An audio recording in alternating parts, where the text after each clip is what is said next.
Thank you very, very much for your attention. This is another one of those special days at UC Riverside, where those of us who are committed to being in the deep end of the organizational excellence transformation at UCR, that we gather and we reflect on what we've done and we plan about the way forward. I don't need to tell you about all of the change that has happened at the university over the last several years. It's been a bunch of it.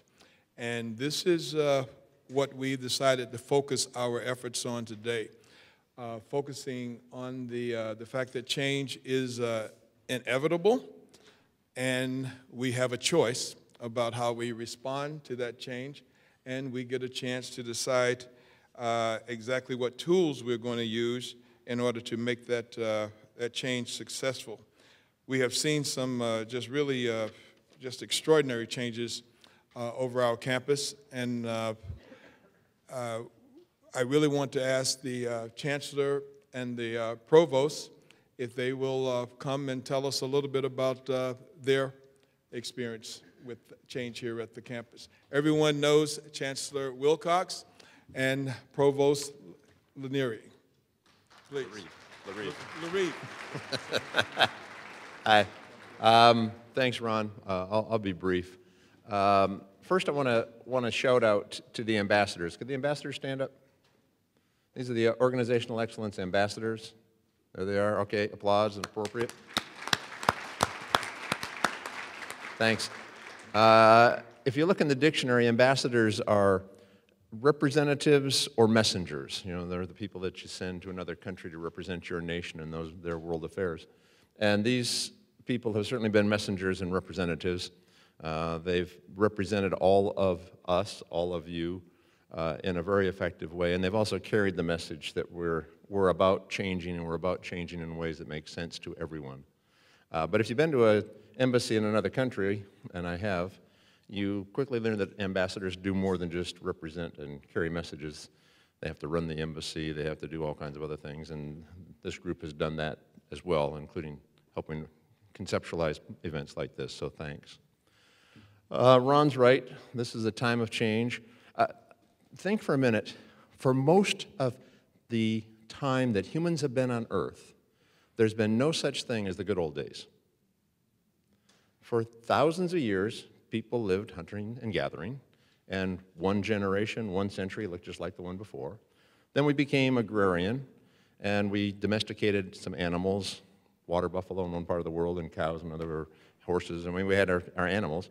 But pretty much things happened from the one, Grandpa did it the same way I'm doing it, over and over. It wasn't until really the last 100, 150 years that things started to change. Once, it was most of the 1800s, we still farmed with a team of horses. We had a steel plow, that was a big revolution. But the notion of the good old days and things that we longed for really weren't part of the vernacular. And now, we take that term for granted, the good old days. And we think of the good old days, yes, our parents' generation, we think of it when we were kids, the good old days. I mean, that's how fast the change is upon us as a species compared to most of the life of our species on this earth. The course of change is huge now. And we're part of it, just because we're humans on the planet. The world is changing around us, and our jobs are changing.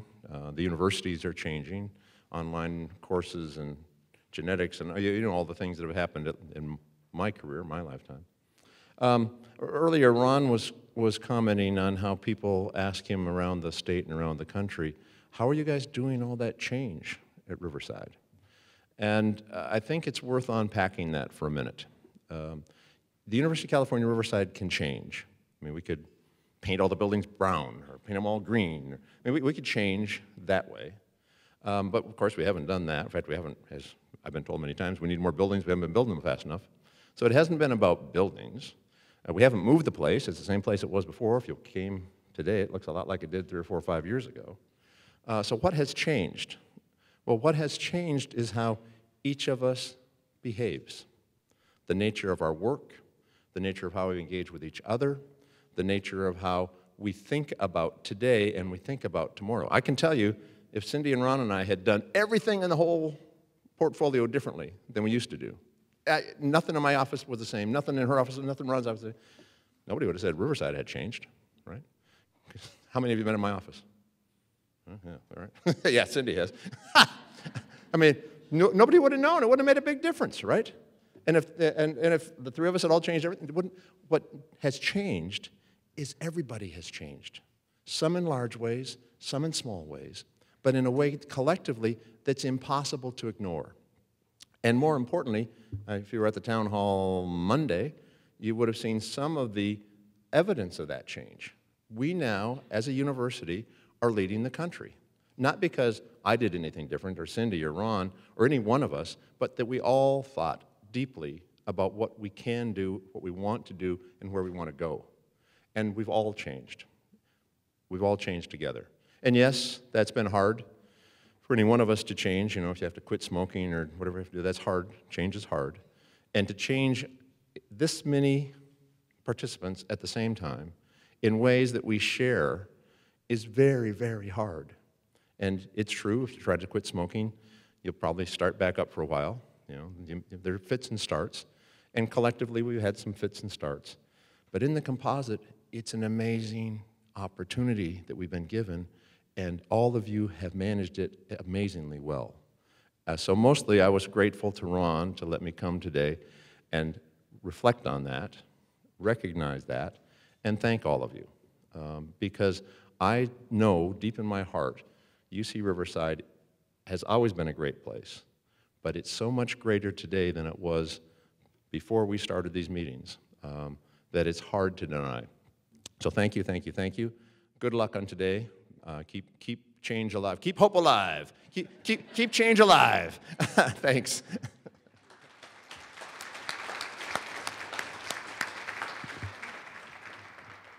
Good morning.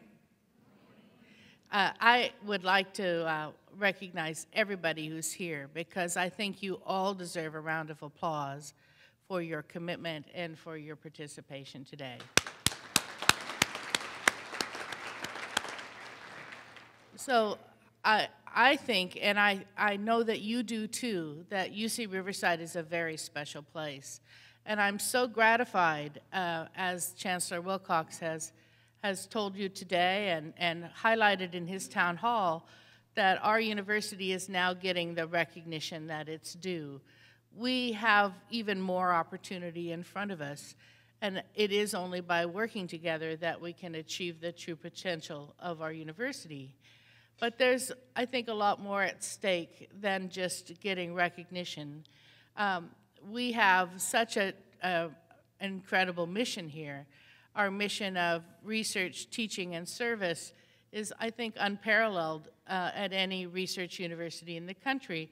We are a research university with heart and soul in the way that we work to achieve excellence in research, but at the same time, support our incredible students. And I just wanted to talk and highlight a couple of things that are happening on campus and how I think that really plays into both our continued trajectory towards excellence as we work to achieve a profile of an AAU institution, but also as we work to support our students.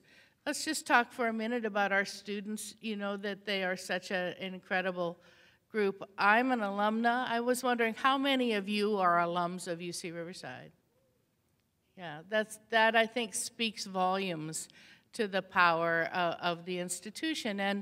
And I know that many of you are longtime members of our UCR community, and I think that kind of loyalty also helps. It does make it harder when you see change to something that is an organization you've been part of for a long time, but that change, I think if we manage it together and have our goals in mind, we can find ways to really capitalize on that change. So you know that we have received national recognition for our abilities to increase graduation rates among our students. And for being able to do that across any kind of demographic boundaries, whether we define it as first generation or low-income students, or depending on your social or your ethnic background. We've done really great, and we've got our 6-year graduation rates now to the point where about 3/4 of our students graduate from UCR in 6 years. And the fact that we've raised graduation rates by 11 percentage points in 3 years, and done so uniformly, raising all the boats with the tide, not leaving anybody behind, that's really commendable. And it's a huge effort on the parts of lots of people in this room. But it's not yet good enough, right? So if our graduation rates in 6 years is 73%, that means that 1 in 4 students who comes to UCR is not graduating in 6 years. Sometimes they're graduating from another institution. Sometimes they take a different life path. But we can do better, and we need to do better for our very special students. Similarly, right now, our 2-year retention rate is about 84%. That number feeds directly into our graduation rates, so that many of you touch students directly, either because you work in the registrar's office or in advising or admissions or in one of the colleges. Even those of you who don't regularly interact with students because you're working in facilities or in one of the other offices off campus, HR, for example, you are here because of our students. And everything that we do as a campus to be excellent serves those students. We also are a research university, and that's an enormous point of pride, I think, for all of us. But it also is important for our students because they have a different education here than they would at a different institution. You know, we've gone through a large faculty hiring spree that has put some pressure on our systems. That's been a component of change that in some places was not easy for us to manage. We've slowed down hiring a little bit, and we are building a new space. You've probably all seen MRB1 going up. It's just across the street, more or less, from where we are today. It will come online in about a year, and we're anticipating that it's going to house about 60 faculty and their research groups. We have now identified the research areas that will go into the building. This is a wonderful addition to the UCR campus, and I think it's the part of seeing our campus sort of transformed. It's going to be one of the first buildings that will contribute to this transformation that we have in front of us with the North District, a Student Success Center, the Mobility Hub, new greenhouses. This is really an exciting time to be at UCR because we look to see these great new facilities coming online. At the same time, we're trying to do some planning for renovating space that's freed up as the faculty move out of their existing space.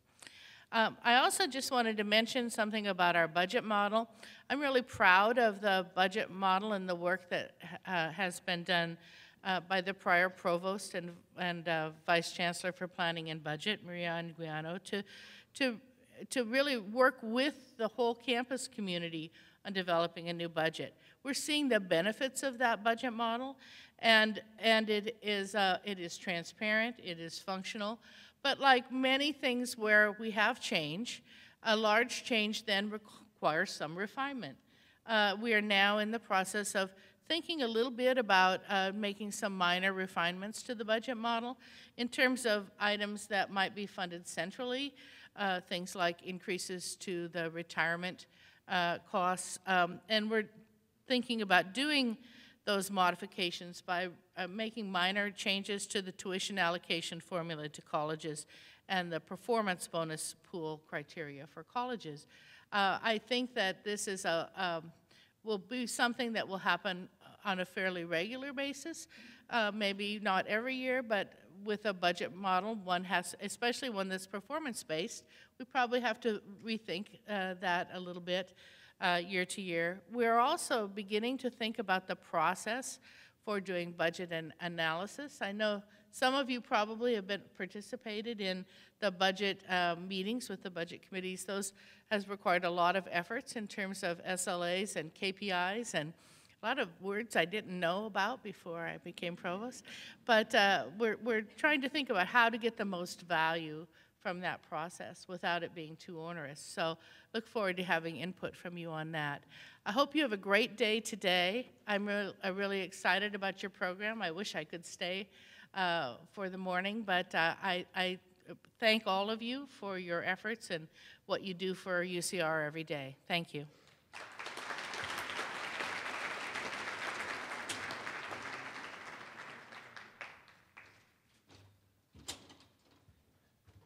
You know, we need to be very, very thankful and appreciative for the leadership that we have at our campus.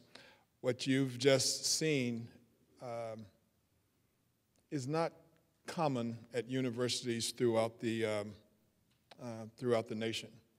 The fact that we have a chancellor and a provost who are all in about change and all in recognizing that change does not come from them, but comes from you. We are extremely fortunate to be able to have that. You heard everything that they talked about change, talked about improvement. The provost mentioned this notion, she didn't use this word, but she talked about continuous improvement. When she said that 73%, that's good. We applaud that. We celebrate that. But good enough isn't good enough. It's about getting better.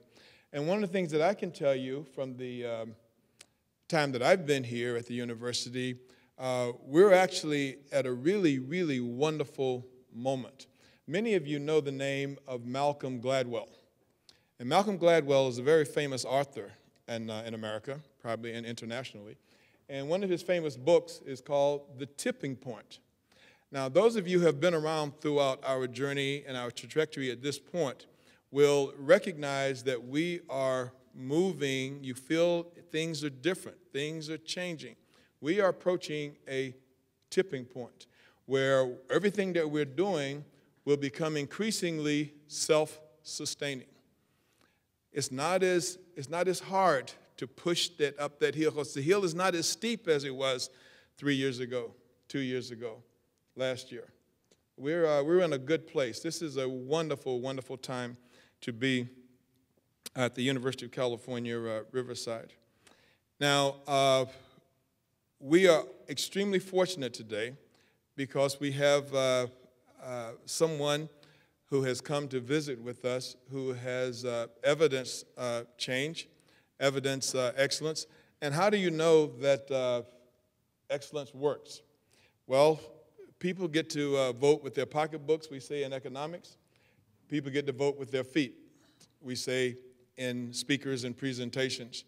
We have the good fortune to have Shola Richards, who's going to come and speak with us. Some of you in this room have actually already heard Shola. I gotta believe that some of you have, because he's ever present throughout the UC minimally. Everyone anyone here who knows of Shola, would you raise your hand, please?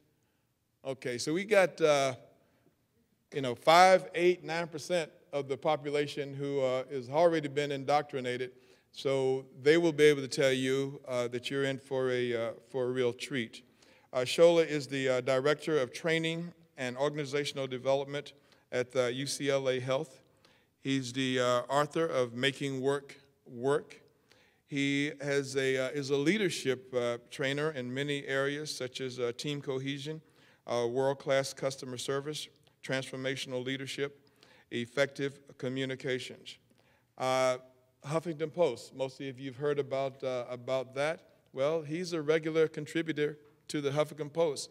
Many of you have heard about the Black Enterprise. Many of you heard about the Chicago Tribune. And throughout the UC system, I won't embarrass him, but my assumption is that there's probably not a UC campus that he has not been to deliver the message, a version of the message that he's going to talk to you about. I've had the good fortune, this is probably my third bite at this apple, and I'm really looking forward to it.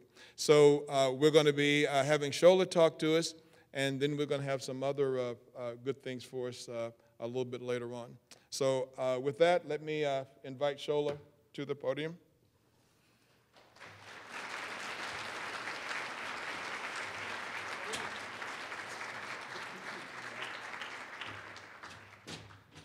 So before we get started, administratively, we have a fancy video that we want to show you about UCR and change. Good setup, right? Yes. Perfect. I'll be back. So just to kind of set the perspective for change, we have this wonderful video that we wanted to share with you guys. Whoops, sorry.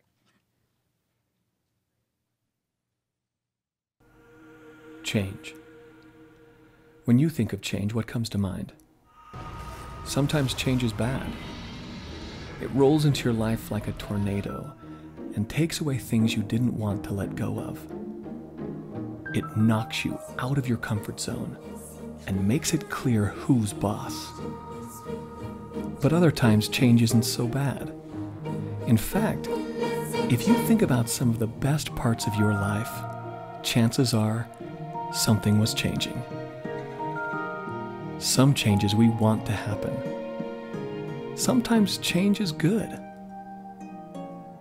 But whether you like it or not, change is always happening. At times it comes fast, and sometimes it happens slowly. It's only sure that it is going to happen, whether you want it to or not. So what if you could become good at change? What if you could learn to see it coming, take control, and use it to your advantage? What if you could find the opportunity hidden behind it?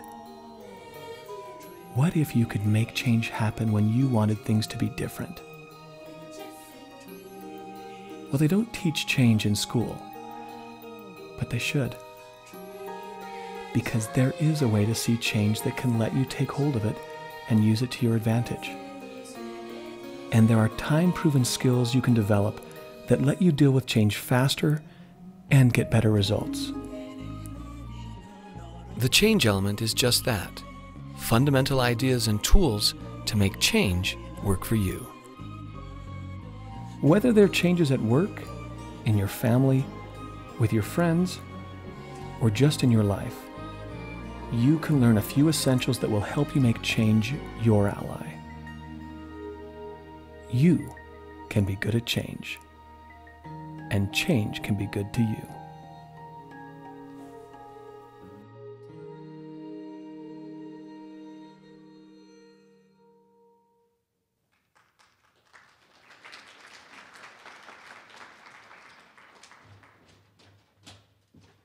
I so wish that I could take responsibility for that video, but I cannot. That was really cool. Let me go ahead and get this up and running. All right. Do you guys mind? Can I come down? Cool. Good morning, everyone. It's funny, I got to introduce myself too. Ron, thank you so much for the wonderful introduction. My name gets butchered constantly, so you can see it on the screens over there. So the name is Shola. It's West African, means bravery. And a little fun fact about my name real quick before we get started. It's not very fun, but it's a fact. My name's Shola autocorrects on most iPhones to Ebola. Right? The struggle is real, man. I work for a hospital, so I'm sending emails from my phone. Like, be right there, assigned Ebola. They're like, no, don't come, stay where you are. However, talk about change. So what I want to do instead is I'm not going to talk about how the late Steve Jobs mocked my name. What I am here to talk to you about is managing change. And that video was really a great precursor to what we're going to be talking about today, because change happens consistently. But in order for us in this room to really get down to the nitty-gritty of change, I just need something from all of you guys. Do I have your permission, UCR, to keep it real with you in this room? I had no backup plan if you said no, so thank you. Good, because we have to get real in order to talk about change effectively. And Since my name's West African, West Africa will be making a few appearances here, starting with my favorite quote. It says, if you want to go fast, go alone. But if you want to go far, go together. When we talk about change, specifically how to do it well, we have to go together. And I'm going to introduce you to a word in West African culture that's very prevalent that I want, hopefully, if I do this correctly, at UCR will be stuck in your minds for as long as you happen to work here and hopefully beyond. The word is called Ubuntu. Now, chances are you've never heard of this word before, but if you don't know what this word means, this plays a big role in how to affect change and make change work for you. The word is loosely translated to mean I am because we are. Allow me to share with you a very true story that has everything to do with the change that's going to be facing you here at this university and beyond. About 4 years ago, 2013, there was an American sociologist that went to a village in West Africa. And he saw a group of African kids playing outside. No different than the kids on the screen behind me, just happy African kids having a wonderful time. The sociologist went up to these kids and he said the following. He's like, hey kids, I want to play a game with you. I have a basket full of American toys and candy. And what I want to do is I'm going to set it underneath this tree over here. And kids, in a minute, I'm going to say ready, set, go. And when I say go, kids, you guys can rush the candy and grab as much toys and as much candy as you want. It'll be like a free-for-all. How do you feel about that, kids? These African kids have never seen anything like this before, right? They're like, yeah! They're super excited. I mean, they're playing with Transformers or Barbies, right? So, the basket was set over here. The sociologist sit here. The African kids were way over there. He's like, all right, kids, you ready? Set, go!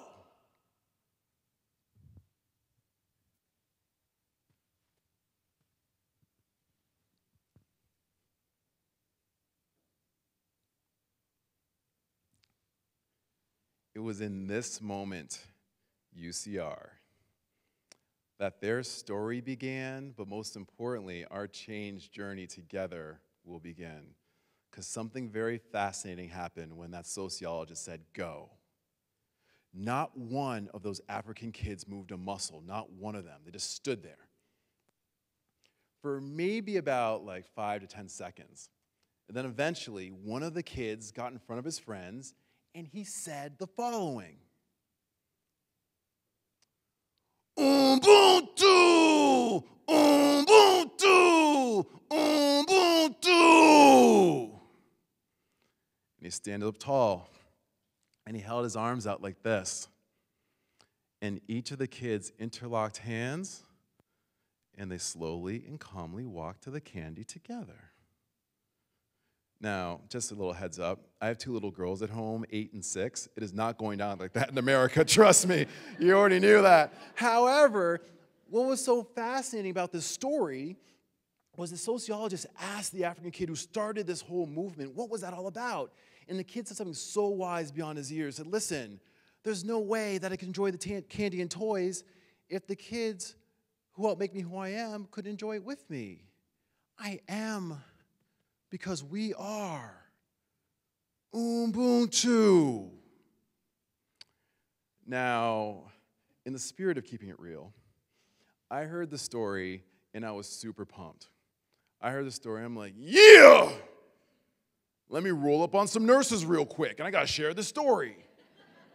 So I work at UCLA Health as a director of training, and coincidentally, there's a change management workshop happening, so I thought this story would be great. So I went into an auditorium about maybe like 50 nurses, right? I shared my story. I was like, yeah, Ubuntu, yeah. And these nurses were like completely unimpressed. Remember, it's Los Angeles, right? So I shared my story, and there was one nurse in particular who I'll never forget.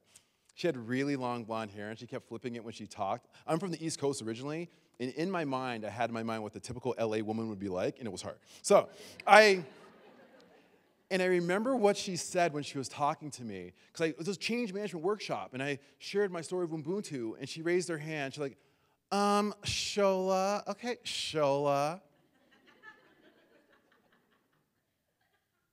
Newsflash, buddy, we're not in Africa, okay? So when change happens, what should I do? Should I grab my colleague's hand as we walk together to fight the change? Ubuntu! Ubuntu! Stop giving me made-up words, Shola. Give me something that works! I remember thinking to myself, Dios mío. Missed the point. But that's on me because I didn't explain it well enough. Because what happened in that story that I wasn't very clear on, which I promise to be very clear for all of you, is that little boy demonstrated the secret of leadership, and on top of that, how to manage any change that comes into your life. I'm going to show it to you right now. Are you ready? By the way, it's not some weird Zen riddle. There's no secret. That's why it's blank. No, hold on. It's coming. So I just want you to be initiated for it. I just want to breathe deep. That little boy knew something. This is what he knew.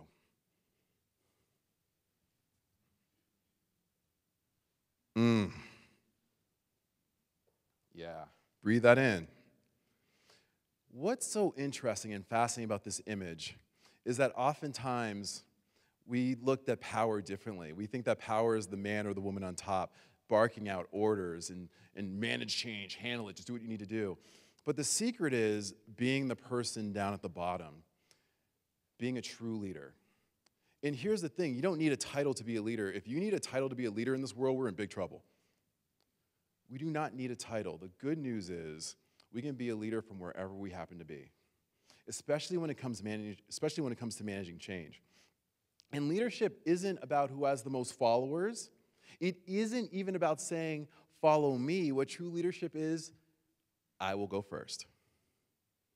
So let's talk about how to go first into managing change, especially complicated, challenging, messy change that could be coming for you maybe in a few hours, maybe in a few weeks, maybe in a few years. There are 8 keys to do this well. What's great is that we're going to actually do some work in this room after I'm done presenting on these, but there are 8 keys that you need to master if you want to manage change effectively. We're going to go over all of them, and to make it easier, I put it in alphabetical order. So, key number 1 is accountability. I think what's so sad about accountability is people always have this idea about accountability. I think they have it wrong. They have accountability. This is their idea of accountability. They're like, you know, you're doing that thing again that I wish you wouldn't do. Will you stop doing it? And then, of course, you're fabulous. So you're like, oh, sure, whatever you say, Shola. And that's not accountability. That's like the lowest form of accountability. What I'm looking for is self-accountability. Self-leadership always has to come before leading others, especially when it comes to managing change, because they're the things that we're able to do that are so important in terms of ensuring that we're managing it well. However, before I jump in and go any further, you may have folks on your team when you have to introduce change to them. Do you have anyone who you work with who blames others consistently or makes excuses? No, of course not, right? Okay, so even if you don't, play along. Here's what's so important about accountability, especially when it comes to managing change. If you have someone who chronically makes excuses and blames others, to ensure accountability, the next time that happens, I want you to ask them this very simple question. When they're blaming others or making excuses, look that person in the eye and just simply say this. So what part of this situation do you own?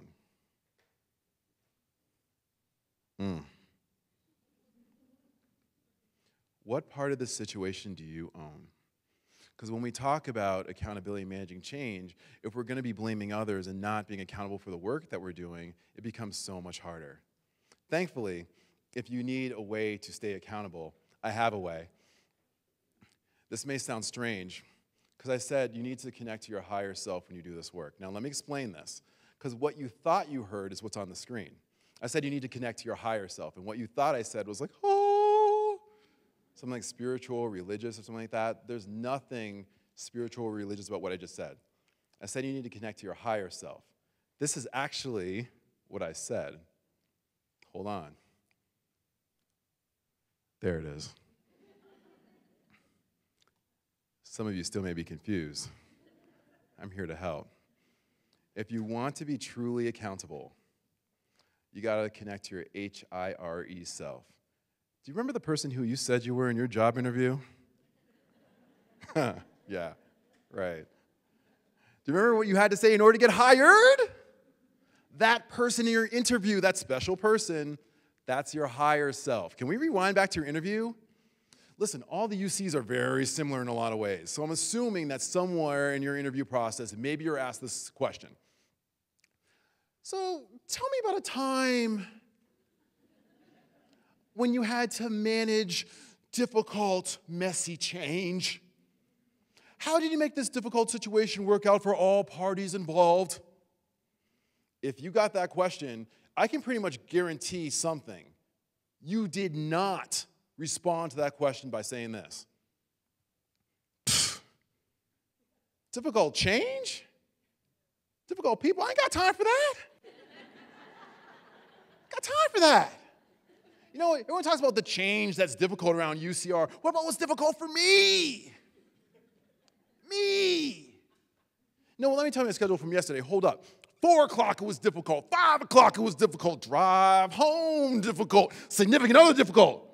Falling asleep difficult. This interview is difficult. I'm out. Tired of this, man.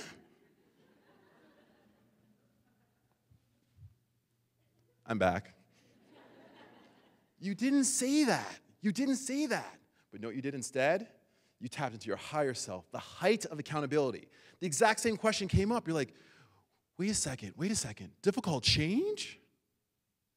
Disruptive change? I'm glad you asked. I consider challenging change to be a gift. No one else applying for this job at UCR will say it, but I'll say it. It's a gift. Because I can connect that organizational need to what I need. So what's so great about this, when I see change happening, I'll bring my best attitude, my best fight, and I'll show everyone here at UCR that we can get through this change together. Ubuntu.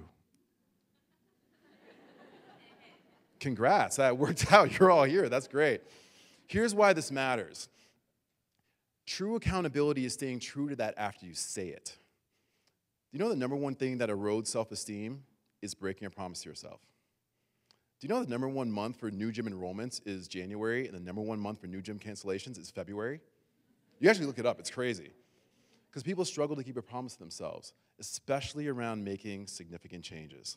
We're going to revisit this for now, but for now, key number one is staying accountable, self-accountability first. The second one is around attitude, which seems so simple, but it's not. And it's so funny because I have an empty room here as an example of what attitude is like. And I'm a 43-year-old man, and I learned this from my mom. My mom is from a deep, deep, deep south, Natchez, Mississippi. And she talked to me about what attitude was when I was just a little boy. And I'll never forget what my mom said. I'm 43, like I said, so I can do my mom's accent pretty well by now. She said to me one day about what attitude means. She said, "Baby." That's how mama talks. She's so cute. I love this woman. She said, "Baby, there's 2 types of people in this world, baby. The ones who make you feel good as soon as they walk into the room, and the ones who make you feel good as soon as they walk out of it." I was like, right? Mama's right. So here's why this matters. You think about change that happens in your unit, on your team, in your department, and you have that one person, it's never gonna work. Never gonna work. I've been here 27 years. Seen all sorts of attempts by leadership to change things, ain't gonna change. Unfortunately, that's an example of the attitude that makes it harder for us to do the work that we need to do. Change management does require us to have the right attitude. And what's so simple about high-functioning teams that do this well, really, really well, is they do something that's so powerful and life-transforming. They focus on the things that they have the power to change. It's that simple. If you focus only on the things you have the power to change, your life would transform overnight. But most people perseverate over things that they cannot change, and unfortunately, because of that, they drive themselves slowly insane. And the attitude of change requires you to focus on the things that you have the power to change, and if you can change it, you take steps to do it. So you're not the person in the room who's like, oh my gosh, she's gone. You want to be the person who's like, oh, she's in the room, hi. We need that. More on that to come. Third key is around communication. This is simple. We talk about it's not always what you say, it's how you say it. I agree. Well, in change, this is critical because if you're not communicating what's happening, that's a big problem. But it's also how the message is delivered. During change, high-functioning teams talk to people, not about people. You know what talking about people looks like? This. Is that sad? It's sad to me because I grew up, and some of you guys already know this, I grew up bullied as a kid, so my whole life work is around eradicating bullying of any form. So when I do see that, it does bring up a visceral response to me. And in order for us to do change correctly, we need to ensure that how we're communicating is effective. Most people are like, I would never communicate in a way like that's an image on the screen. I would never be that person. But what's so interesting is that incivility is common in many workplaces. And it's not as obvious as yelling and screaming. In fact, it's a little bit more subtle. So take a look at this. If any of the things on the screen that is about to appear show up, or that you're familiar with, unfortunately, this gets in the way of us being able to communicate change and manage change more effectively. Here are some examples.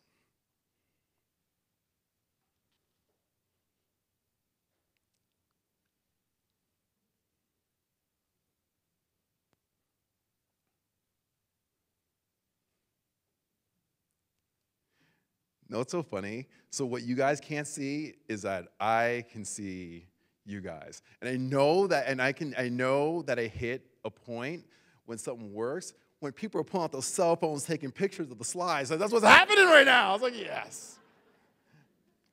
Because this is exactly what incivility looks like. And if you see these things happening, this makes it harder for us to communicate change more effectively. So we'll talk more about this in the little workshop we'll be doing in a moment, but for now, I want to introduce the rest of the keys. Number 4 is around conflict. Now, conflict, a lot of people think of it like fighting and yelling. It's not about that, actually. It's just simply when two views appear to be incompatible. Now, when change happens, conflict usually comes along for the ride. Sometimes people don't want to change, or they're not happy with the change, et cetera, et cetera. Here's why I believe so strongly in conflict. Because done well, it is a beautiful way to innovate, to change, to hopefully improve units. What is incredibly toxic is that when you have teams or, God forbid, leadership who looks at bringing a differing opinion as a challenge. Like, are you challenging me? Just be quiet and do your work. Didn't ask for your opinion. That's when conflict becomes toxic, really, really toxic. And in change, in order to manage change effectively, you have to be able to share the free flowing of ideas, opinions, differing opinions, to ensure that you get the best possible product, and be free in doing that.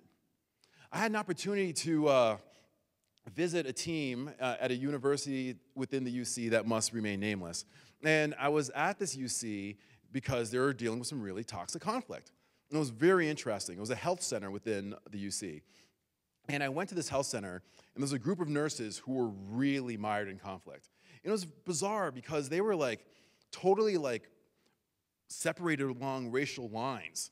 There were like black nurses on one side of the room. There was the Filipino nurses on one side of the room. There was like one white lady in there. She was all by herself. And no one wanted to talk to each other.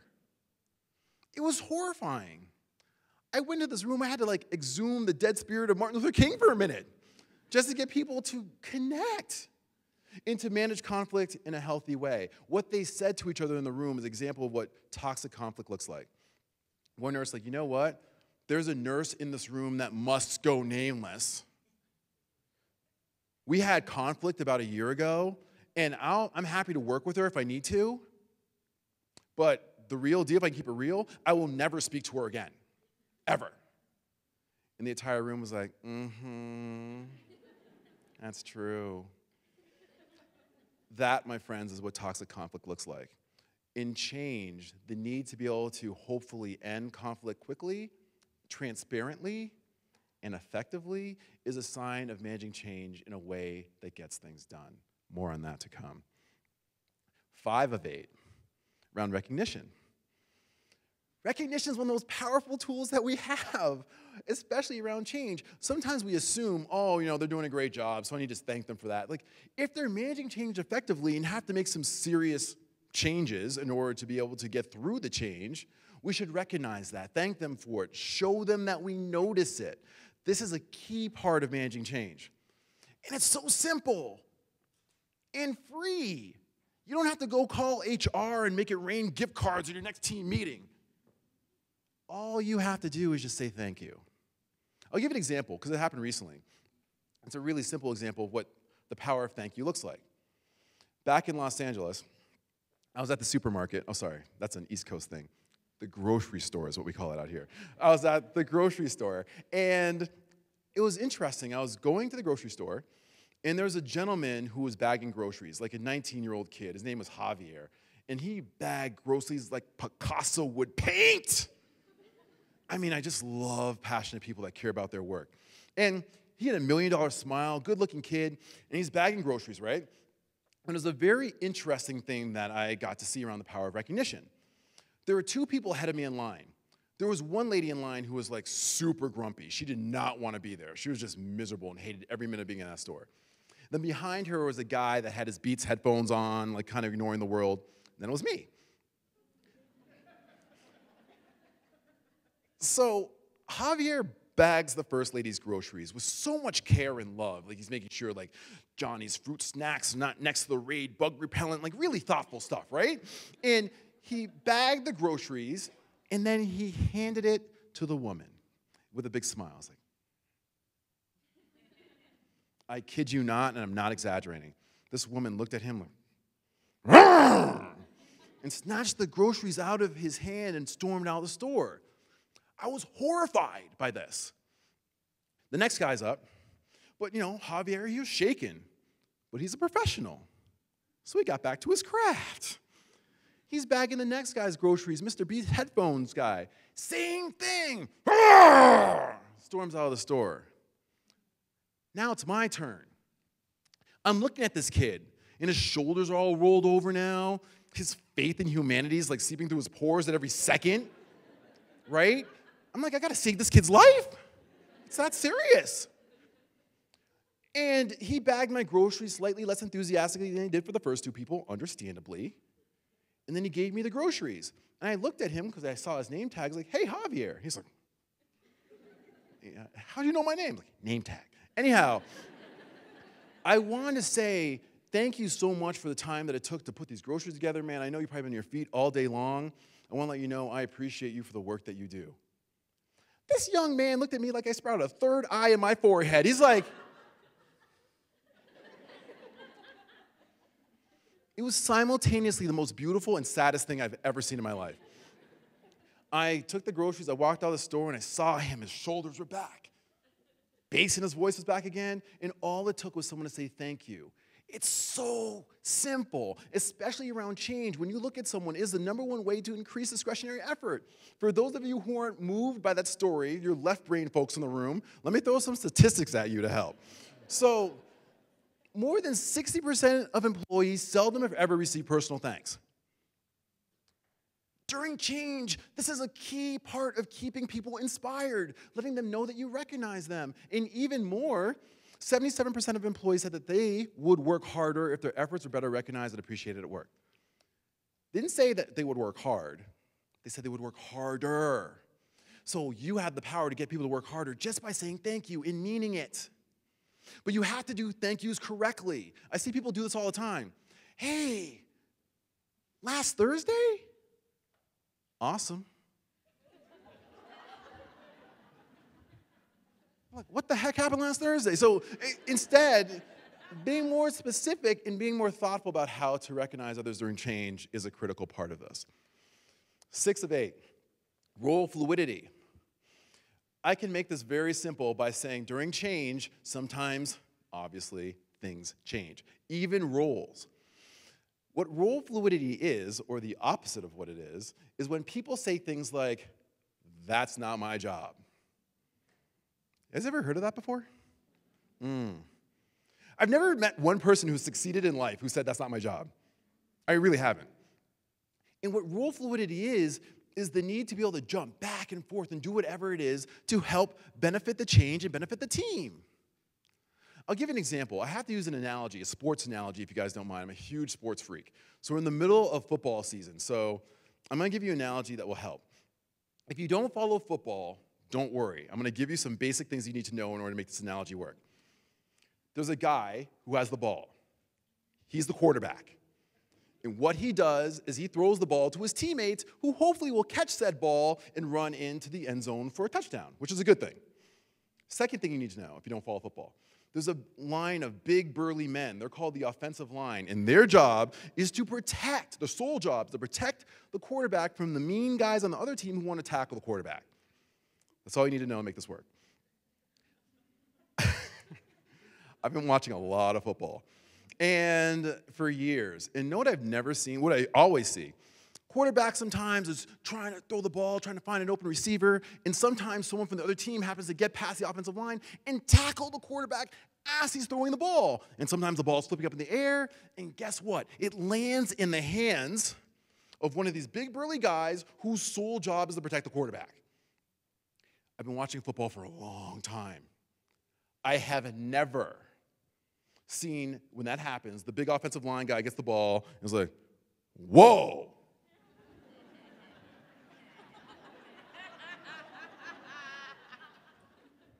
It's not my job. Somebody better pick that up.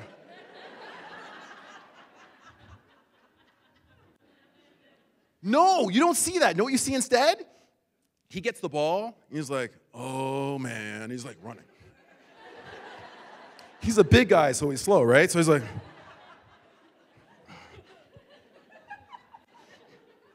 and maybe, he scores a touchdown.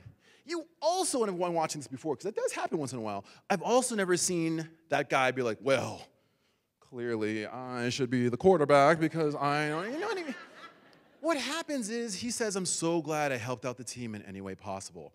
During change, role fluidity is one of the most important of the 8 to ensure that we do this well. More on that to come as well. Key 7, support. Is there anyone in this room who does not have drama in their life? I got one, yay! Right on. Can you please teach me the ways, O Master, please? I need to know. Oh! That's probably true, by the way, sadly. I'll find a way to get you at a discounted rate. But support is truly that. When you are stuck and life gets in the way, things do happen. Kids get sick, you get divorced, you lose money, bad things happen.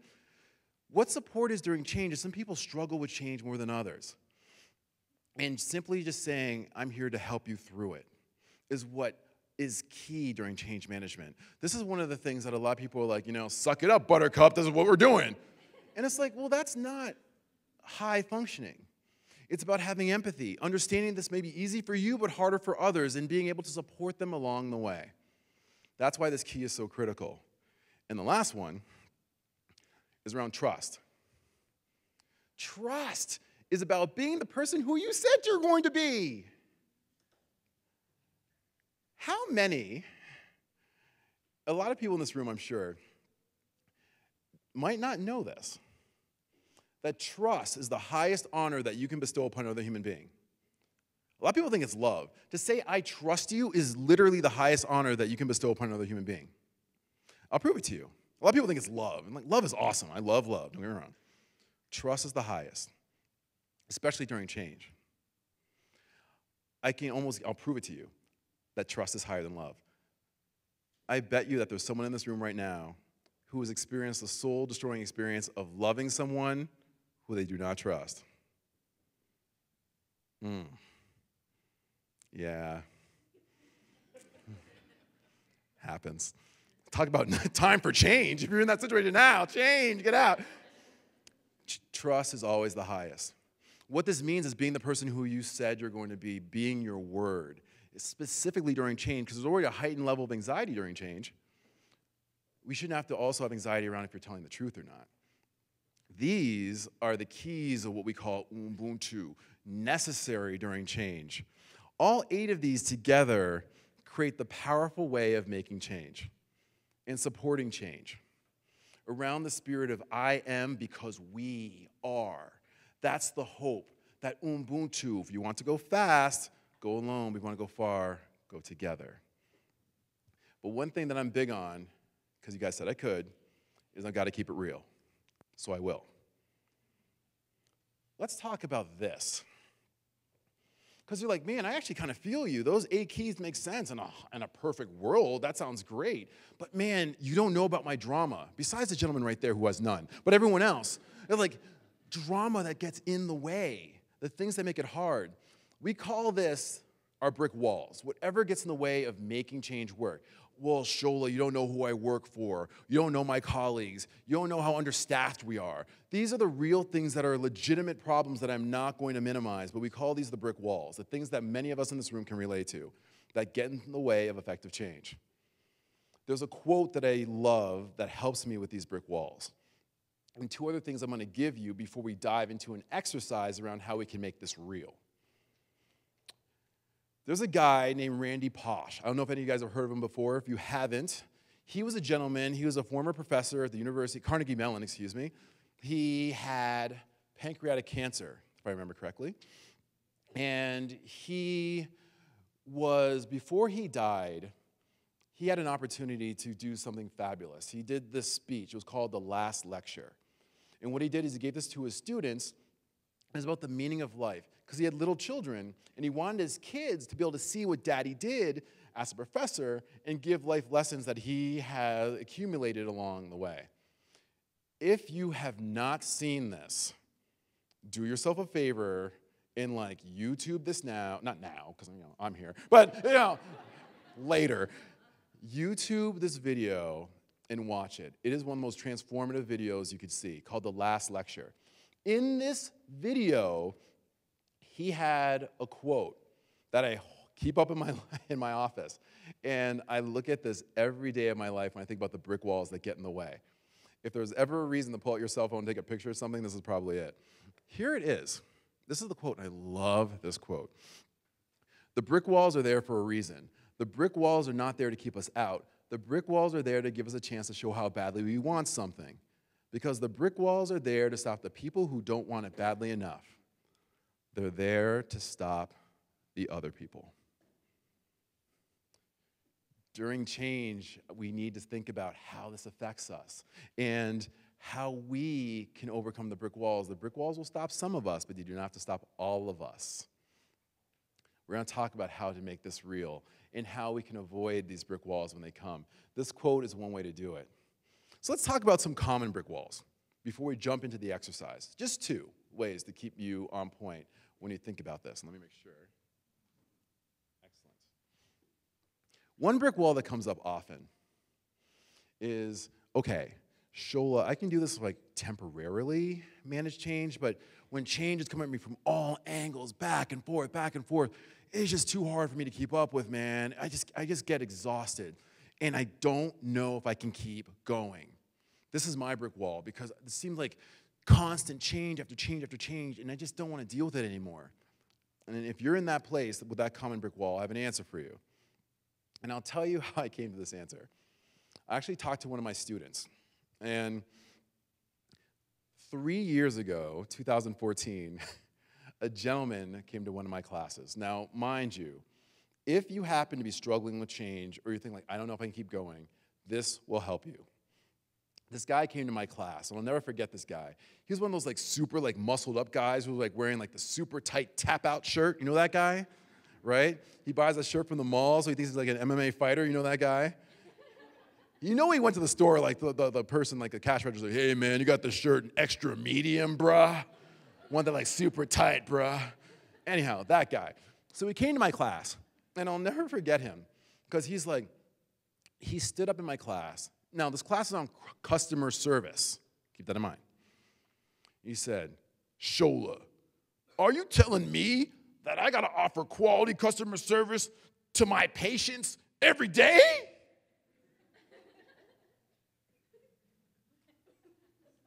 Every day? Every day you want me to be kind and loving. Every day you want me to show up to work on time? Every day? Because Shola, if that's what you're telling me, you're full of it and you know it. And he sat down. He's like, yeah.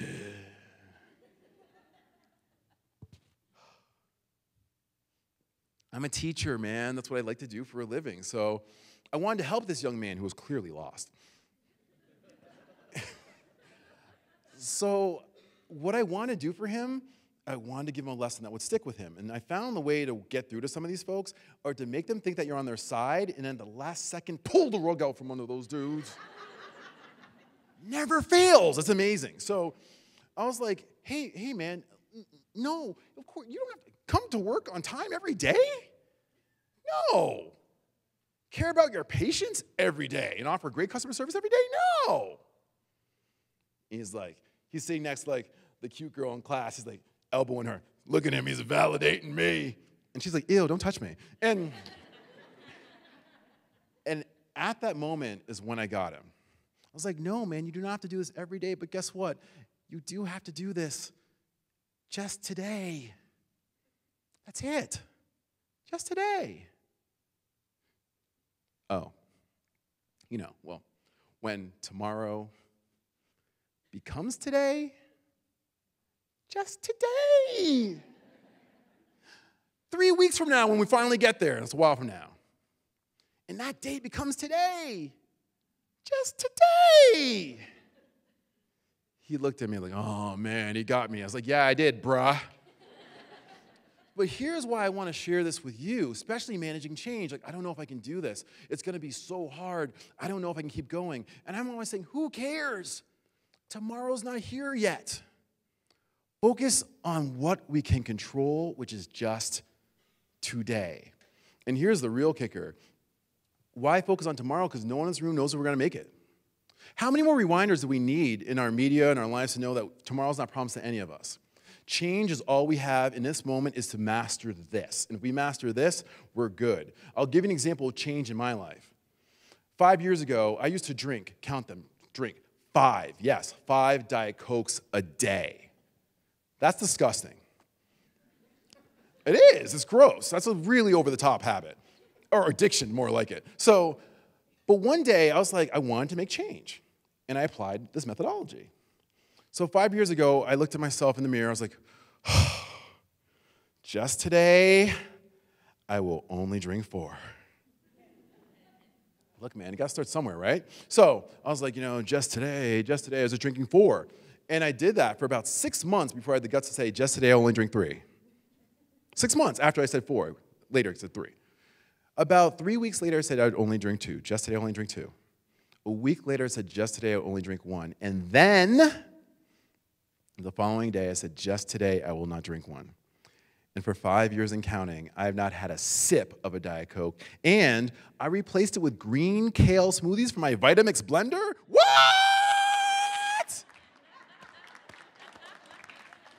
That's change.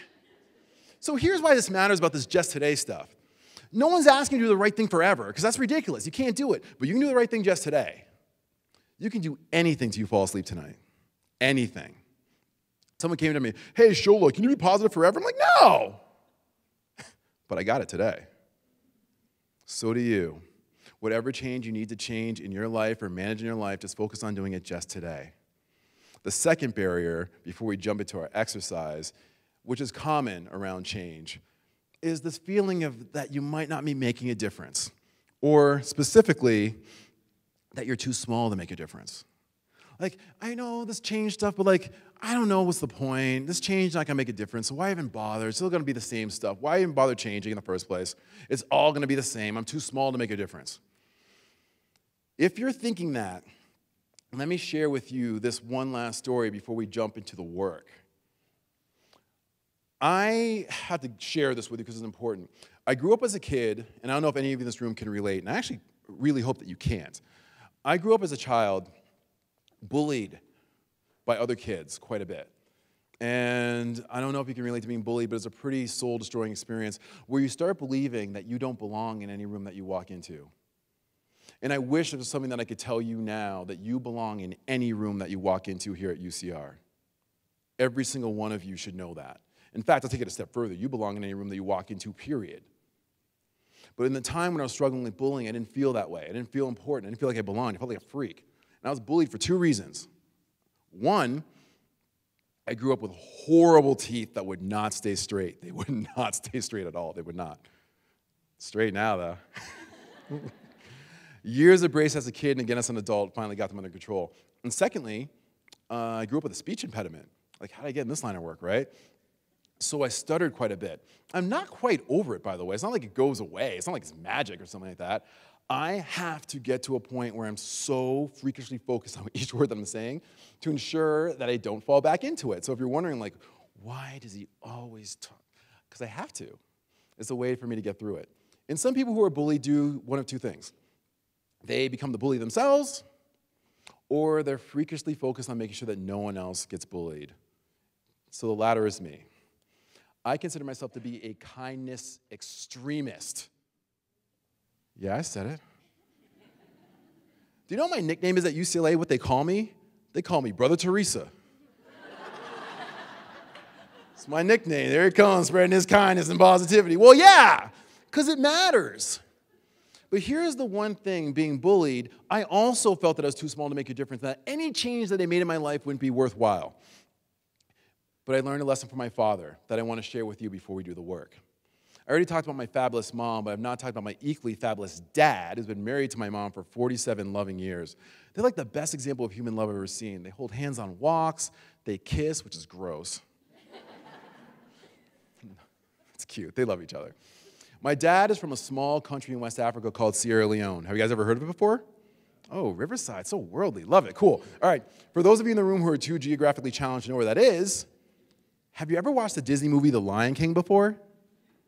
Great movie, right? My dad is Mufasa. He's trying to help. He's such a brilliant man and just understands the power. I mean, he's a college professor, just understands the power so deeply of being kind and loving. He's just the greatest guy ever, which means I'm Simba. I'll be king one day.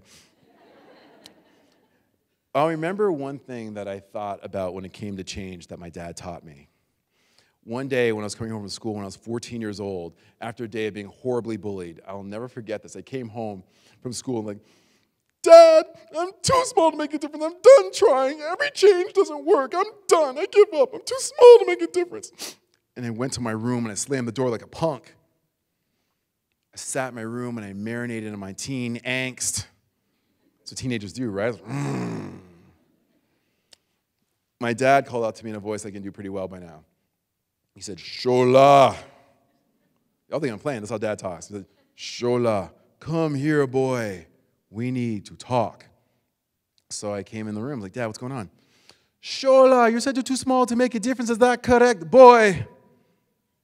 I'm like, yeah, Dad, I get this. My girlfriend doesn't listen to me. My teacher doesn't listen to me. My basketball coach doesn't listen to me. Silence, boy. And I was quiet. What my dad said next changed my life forever.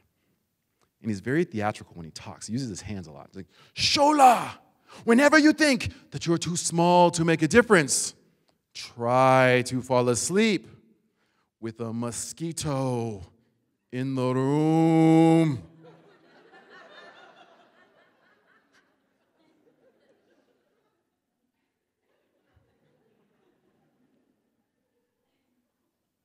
Dad, I'm struggling right now. Give me riddles? Riddles. Riddles. I don't need riddles. I need help. Like, Shola, listen to me, boy. When you sleep, do not try to grab it out of the air, clap with your hands, stomp it under your foot. Can you sleep peacefully, boy? When the mosquito buzzes by your ear. I was like, no, Dad. I was trying to swat it and grab it.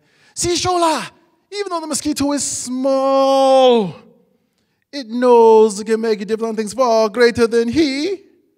Go forth, boy. Be the mosquito. And he like walked out of the room like this. Like he's an apparition or something. But that stuck with me, man. We don't have to wait for someone else to do what we need to do. We're not too small to make a difference. Every single one of us are given the gift to be able to make positive change where we are with what we have today. And what's beautiful about this message is that in order to do this right, to be the mosquito, just today, we have to talk about how to make this Ubuntu practice real. Let's do this. As you can see on the screen behind me, these are the 8 keys of Ubuntu. I love these keys, and I'll get into more about what you're going to be doing in a moment, but I just wanted to show you these so you could see. Now, I'll bring the screen back up in a moment so you can check it out. What a lot of folks in this room may be wondering is like, this sounds great, and there's some changes happening in my team and in my unit. I'd love to be able to kind of pull some of this good stuff back to my unit. I'm like, great. If that's the case, then let's talk about how you could do that. It's so straightforward, and it works like a charm, and I've been doing this for years. So if you want to know how to do it, here's how you do it. Pretty straightforward. First of all, there's 3 steps. We're only going to do one of these 3 steps, by the way. One step is diagnose the issue. Let me explain what I mean. What you can do is if you had those 8 keys written down somewhere, you just simply explain what those keys are, which are very straightforward, and then have your team vote, meaning this. To make our team a better place to work, if we focus on which one of these 8 keys would have the biggest positive effect? You can go to Staples, you can get those little colored dots, you can have your team put dots under each one, and you can get a real kind of a heat map, for lack of a better way of putting it, about which one of these 8 things are the highest priority for your team. It's a wonderful way to figure that out. Because as the leader, if you are leaders in this room, might go in there and just guess, oh, we need to work on communication. Do you? Maybe you don't. Maybe it's accountability. Maybe it's trust. But it's worth finding out what that is. What we're going to be working on is the second thing, clearly defining the solution. We'll talk more about what this means. Actually, we'll talk about it now. Here's what's so interesting about this. A lot of people aren't very clear on these solutions when they think about managing change. I'll give you an example that's real. I went to a different UC health system, and I was talking to their nurses, and I did a very fun exercise with them. This is a true story. I gave them all index cards, 3x5 index cards, and I had them write down on the index cards, what does it mean to show up on time for your 7 a.m. shift? Super straightforward, right? Well, I gave 15 nurses those index cards. Do you think that all those index cards came back the exact same? Sure didn't. I was looking through them. The first index card said, for me to show up on time for my 7 a.m. shift means I must arrive at 6:30. I need to get zen, so I want to have at least 15 minutes of quiet meditation and reflection. I get my oatmeal with flaxseed, and I breathe in the energy of the universe as I walk confidently into the floor to start my shift at 7 a.m. sharp. That was one. Nurse number 2 was like, hey, if I'm pulling into the parking garage at 7 o'clock, I'm on time. Just so you know. Nurse number 3 was like, hey, because the way the time clock works, technically, if I check in at 7:07, it rolls back to the beginning of the hour, so hey, I'm on time as long as I'm here before 7:07. Fourth nurse said, hey, I'm on time if I leave my driveway at 7 o'clock, because guess what? My commute is on your time now.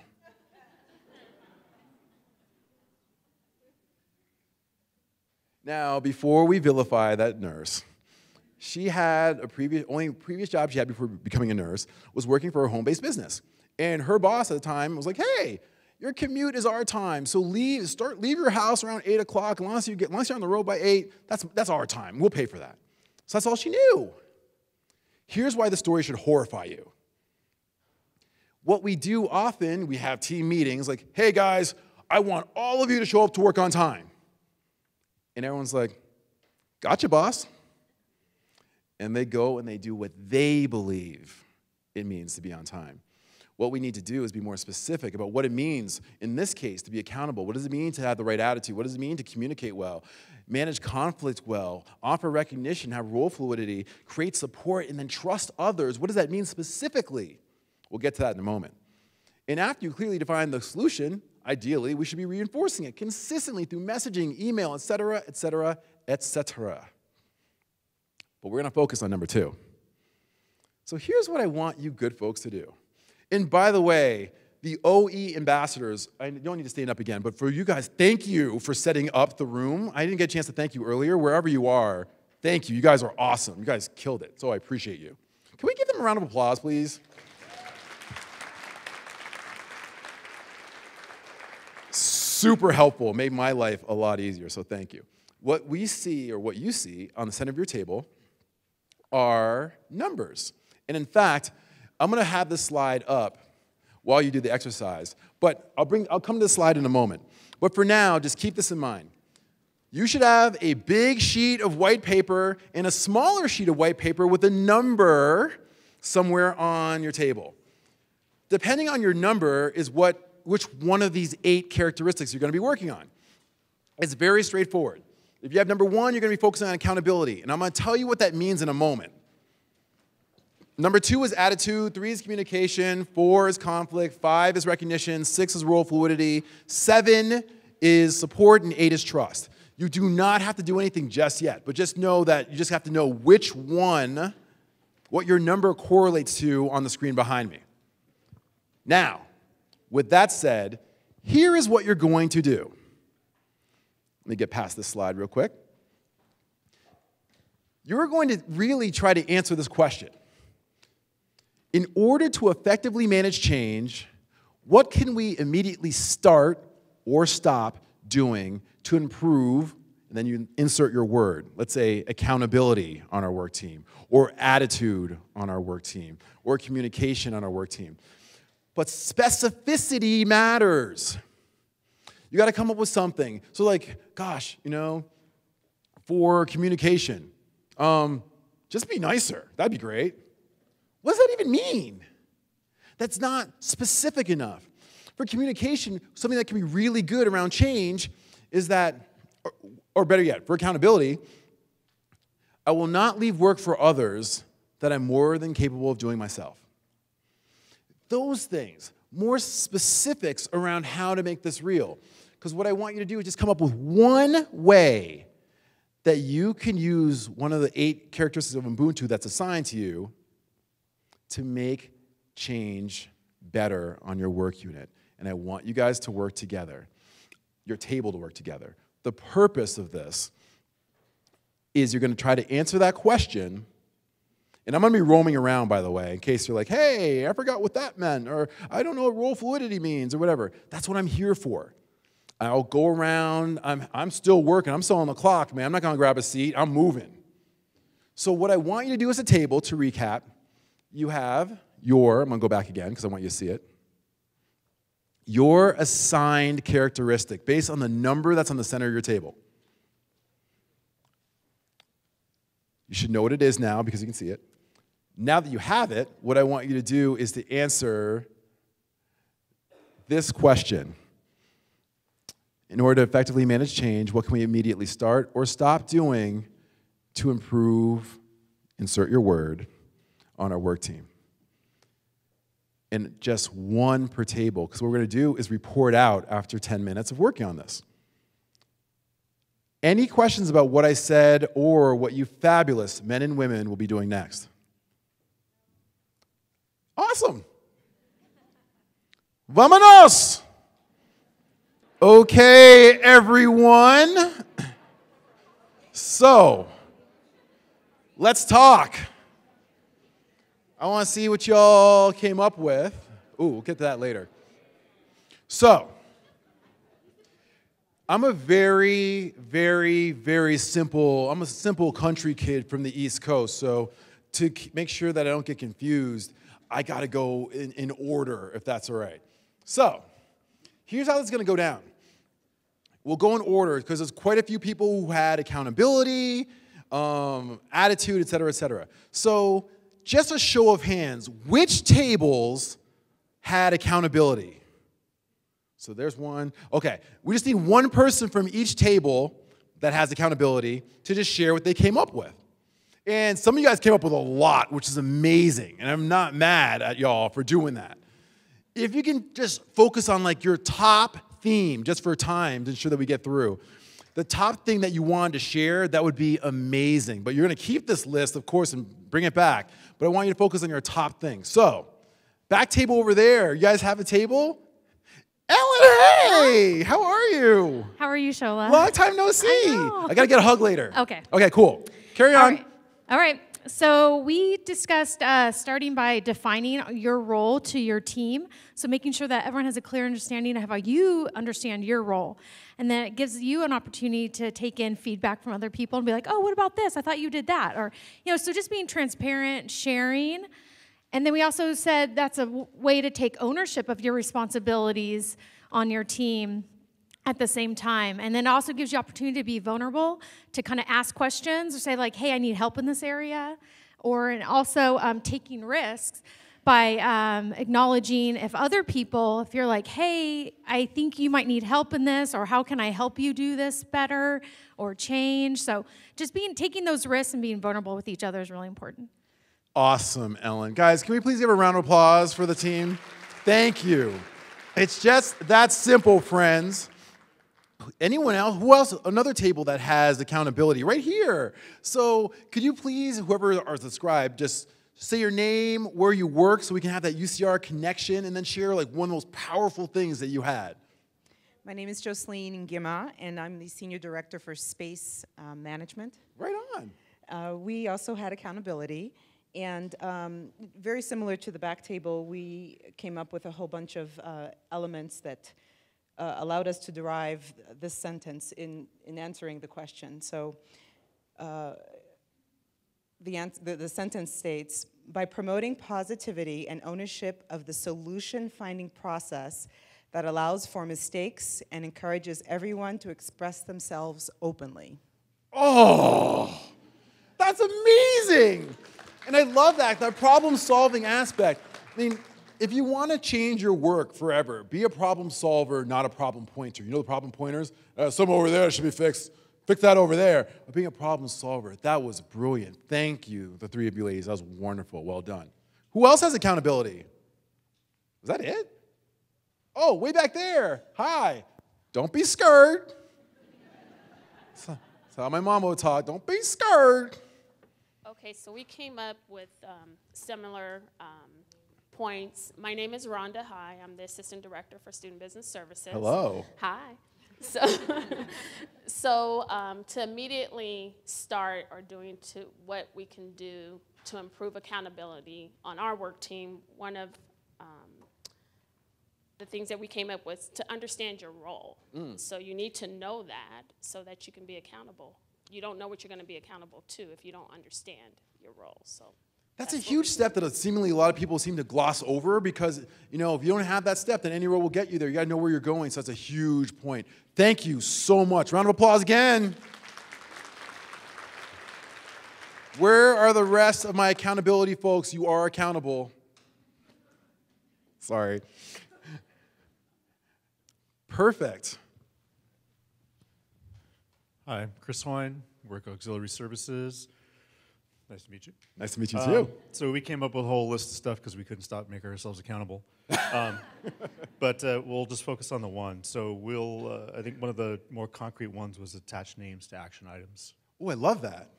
It's so simple. That's an actionable thing, no pun intended, to be able to attach names to action items so people know what it is that they're doing, going back to the point in the back of the room. That's exactly what we're hoping for. Thank you so much. Again, round of applause. Did we cover accountability?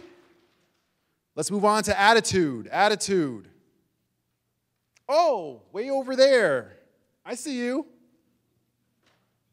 And thank you, Jason, for running around the microphone like that. I appreciate you, man. Hi. Hi, good morning. I'm Jamie Dixon. I'm the unit manager for the market at Glenmore and Starbucks.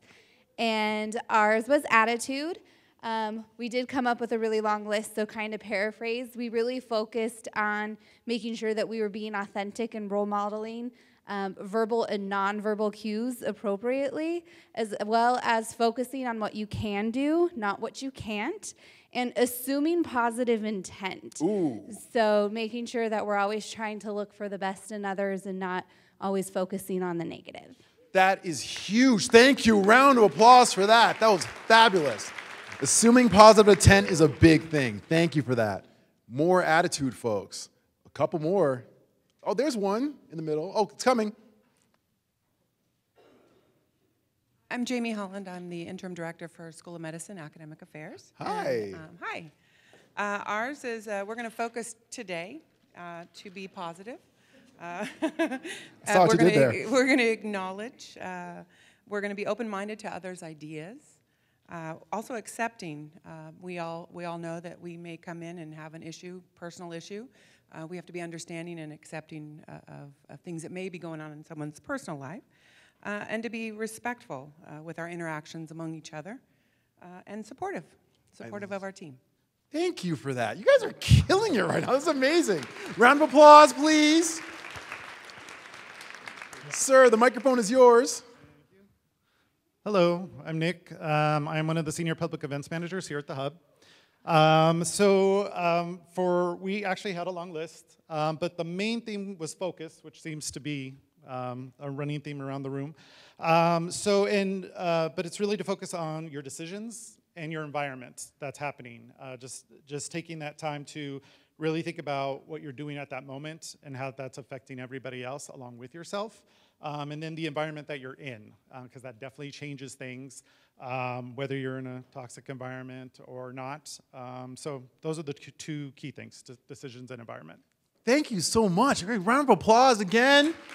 Thank you. By the way, you guys are doing this in a nice, expedient way, which is great to ensure that everyone gets a chance to talk, so thank you for that. Attitude, any other attitude tables? Did we cover attitude? All right, on to communication. Who has communication that wants to share? They're non-communicative? What? Oh, there we go. Perfect. Hi. Hi. I'm Georgianne Carlson from Business and Administrative Services. And our team thought that it would be really, really important to communicate frequently and to encourage feedback and solicit the opinions of our team and really listen to it. In order to do that in a most effective way, we felt that we needed to create a safe environment. There needed to be safety in the environment so that not only are we asking and encouraging, but we're making people feel comfortable, allowing them to express concerns in the process. We also thought that less email and more in-person communication could be really valuable. Let's not hide behind the email. Let's just, like as you were saying earlier, make it real, by being there in person, and as managers, if we're supervisors, making us more real to the people in the process. I love the fact that you shared that, because some folks just share a hallway with their team and they're emailing people in the next door over. It's just get up and say hello, have that conversation, make it real, make it personal. That's the idea. Right. Thank you so much. Thank you. Round of applause. So I got a very, very loving nudge, speed this up. So to ensure that we do that, let's have one representative for each of the major groups. So let's move on to conflict. So anyone from the conflict group want to share? Oh, in the front. Perfect. So my name is Jennifer Polican, and I'm from Human Resources. HR? Yes. By the way, your book, read it twice, totally got me. Oh, what? Yeah. So we had conflict, and we thought it was really important before conflict starts that there's some things that you need to establish. So one of those things would be psychological security amongst your team, so that when you go into a situation where there's conflict, everyone has the comfort level to be able to speak freely, and to have predefined ground rules of how you might navigate through that sort of situation. We said that it was really important to show respect, and that can be demonstrated in many ways, such as listening and letting somebody completely finish and say what it is that they need to say before you might interrupt them. And then by other things like your nonverbal cues and things such as that.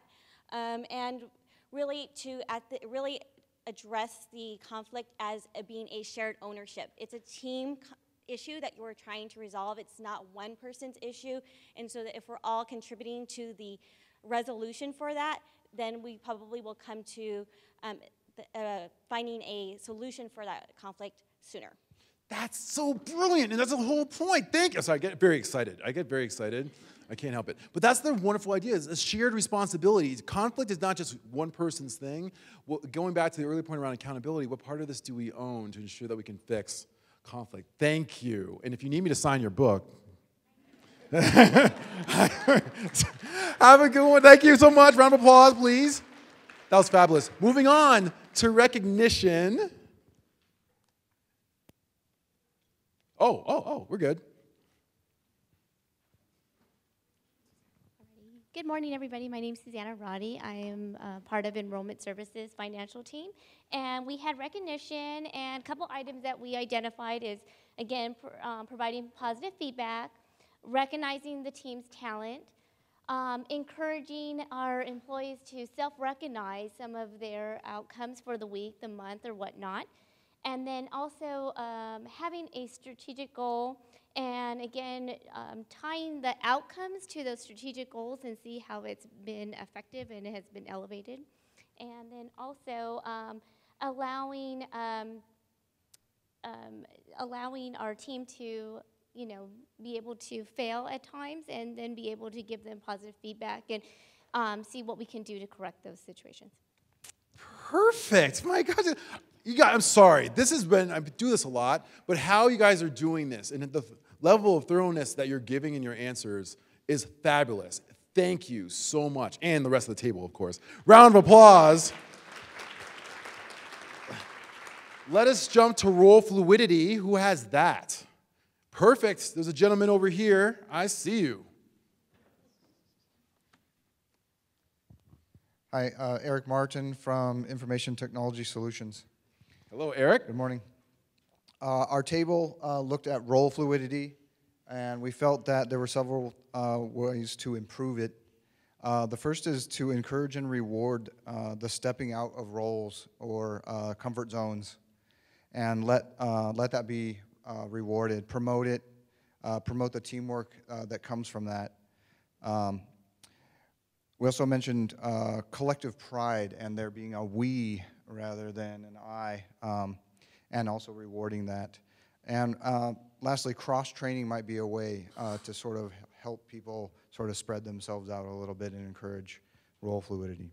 I love that, Eric. As a trainer, that's a big thing that we try to do is get people cross-trained. And I love the fact about the we thing and really taking that. One of my buddies does a lot of public speaking. He does this thing called, we should view the world through these tinted glasses, T-I-N-T, there is no them. I thought that was pretty brilliant. And if we just focus on that, that can also be very helpful as well. Thank you again, Eric. Round of applause for Eric and his table. The support team, where are my support folks? Over here. Oh, they're ready.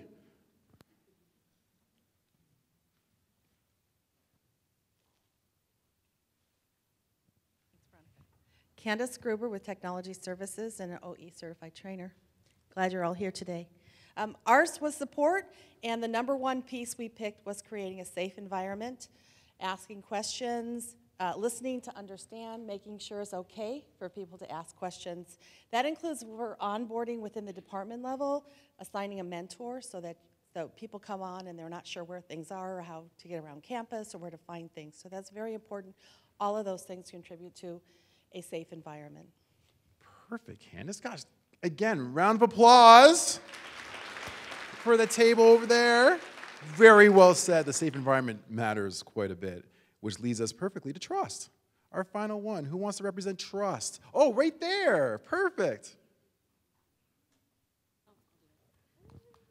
Hello. Hello, everyone. My name is Shiko, and I work as a resident services specialist for Glenmore, RSO, in housing services. Our group, we did trust. One of the things that I've noticed being mentioned a lot is psychological safety, so that's something that we thought was really important to foster an environment of trust. Something else we said was say what you mean what you say, but don't say it mean. Ooh! Say that again. Let me say that one more time. Can you I'm feeling please? it. Brought on my phone on me. I want to write down the notes. That was so good. Say that again, because I'm gonna Say steal what that. you mean what you say, but don't say it mean. Oh. You can write that in the next book. You're welcome. And then for trust, we also talked about communicating with clear motives, and so not having hidden agendas, and then also being honest about boundaries. I know sometimes we talk about transparency, but there are sometimes a line where you can't really say some things, but being honest about that and saying, you know, I can't tell you more at this time, but I will later on, so that fosters a trustworthy environment. Beautiful. My gosh, that was a perfect way to end this. Thank you. So, one of the things that I want you all, for the tables that didn't get an opportunity to share, it's not as important about the sharing, but what it is important is that you think about this exercise that you did. Any of you can do this with your team. Any of you can do this on hot button issues that need addressing. And once you have some defined roles, what's so great about it is accountability becomes so much easier because you, as the boss, if you are the boss, are not putting these top-down edicts on people. They came up with this stuff. And it's so beautiful. I've seen people, you know, like in Boston, after they had the Boston Marathon bombing, they said after that they're Boston strong. But now, like, you see a lot of units in back at the hospital, UCLA Hospital, when they have these same things, where they have these same norms. And when they see someone who violates them, they're like, hey, wait a second, that's not 70 strong, baby. And they keep that. They even get wristbands that say their unit strong, 7 strong or 4 North strong or what have you. Literally can create connection around going through this change together. If you want to go fast, go alone. But if you want to go far, go together. And I have time, right, to answer a couple of questions, just to make sure. And in fact, I don't know if I created a slide. Did I? Oh, sweet. I did.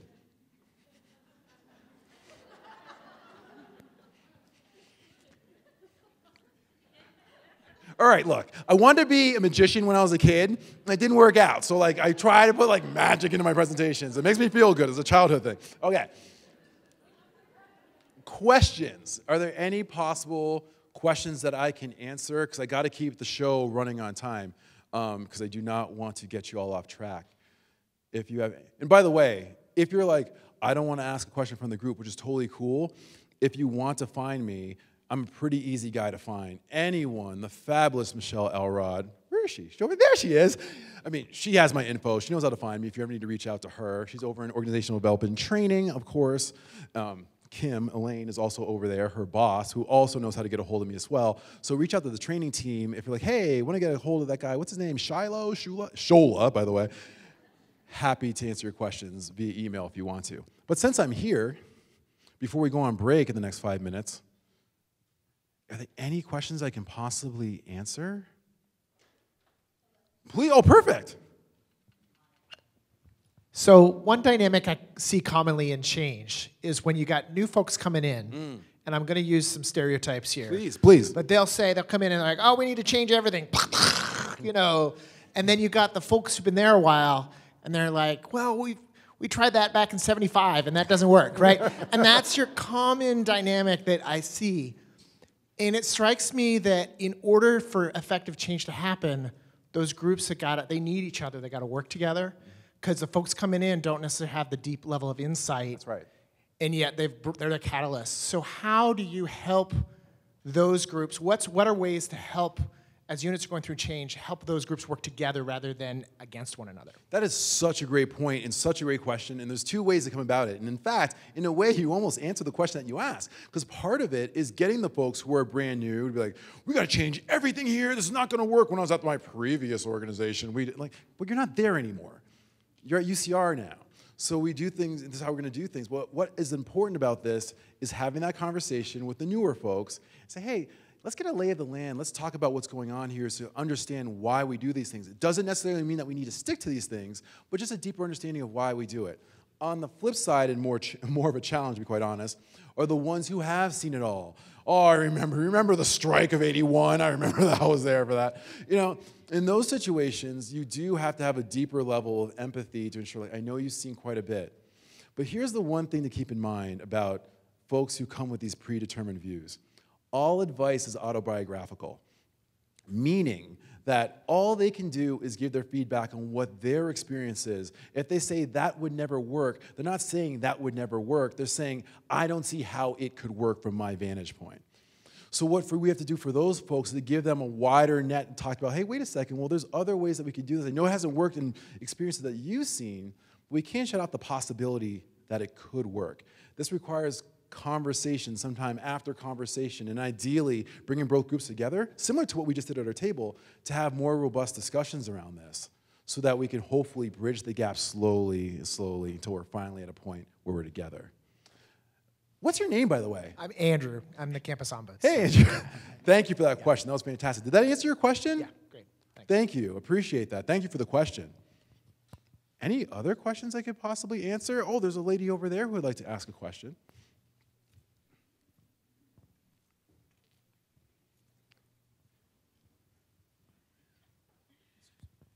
Hi, Shola. Hi. How do you change the culture of a department that maybe staff were like toxic or those staff aren't there anymore? But how does that culture change to where leadership, like they have awesome staff, and how does it, so they're not going back to thinking those are the toxic people there again? No, that makes sense. What's your name? Oh, Julie Salgado. Hey, so. Oh, I'm the staff assembly president. Oh, staff assembly president, woo! Staff assembly! That's huge. That's a great question. Now, I hate to do this because my mom would be upset with me. I'm going to answer a question with a question. Is toxic people, are they still there? No, they're not there anymore. They're not. So in a weird way, it's a horrible analogy, but it's kind of like shelter dog syndrome, right? Where you're like, oh my gosh, like the poor dog's shaking, afraid of getting hit again. I said, no, you're in a safe, loving environment. You're going to be okay. Like, no. So what we also, it's true, right? So what we have to do is, it's a conscious unlearning that it is now safe here, that's psychological safety, but it needs to be communicated. Folks who do step out in vulnerability need to be rewarded for taking that step of vulnerability, but also communicating things that did happen in the past, and if you have more specificity around the behaviors that happen, not only are they not happening anymore, but they're not acceptable anymore. Not like they ever were acceptable, but we can have put some words to it, like, well, hey, when people were calling out people in front of patients or in front of students or in front of whomever, we no longer accept that here. This is not what we're going to be doing here. We communicate with respect, we communicate directly, we communicate in a way that shows, in a sense, that Ubuntu mindset. But what we have to do is talk about this specifically. What a lot of people do is they think you get the toxic people gone, and that's it. But there's a healing process that has to happen where we have to address what took place. I hate to go here, but it's really important because I'm really big on this whole toxic stuff. My very first job out of college was working for a battered women's shelter. And I got to see women who were at the depths of despair in terms of abuse.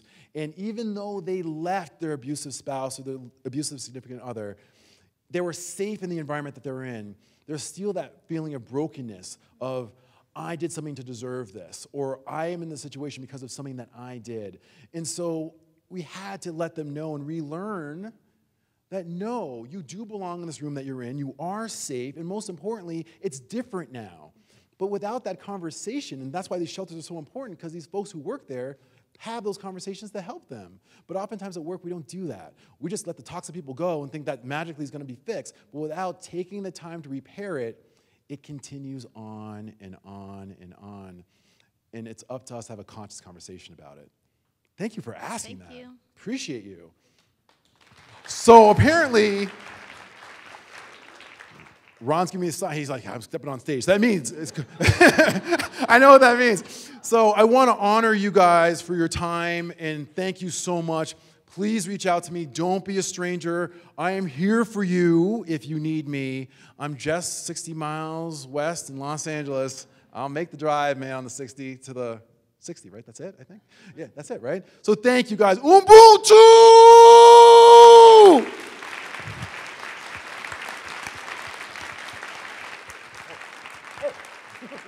Excellent. Thank you so much, Shola, and thank you for your reception to, I think I was right, and you did not disappoint. You nailed it, and I'm like, where's Jennifer? He says, she's read your book twice, I'll tell you. So he has a book when you have an opportunity to look for something to read. I'd encourage you to do that. It's on an audiobook, too, if you like audiobooks. And I read the whole thing. You did it yourself? I did it You read myself. it? Yeah. Okay, so you can get to have his voice, on your answering machine. Okay? We have the technology. So this is excellent. And we had to decide what we were going to do to try to honor this occasion. And yeah, we got game here at Riverside. You do? Yeah, we did. So we want him and everybody that goes to his office, we don't want them to be confused about where he's been. Okay? He's been at Riverside. Who's side? All right, congratulations. Thank you, Ron. So I appreciate very you. much. Thank you. Yeah.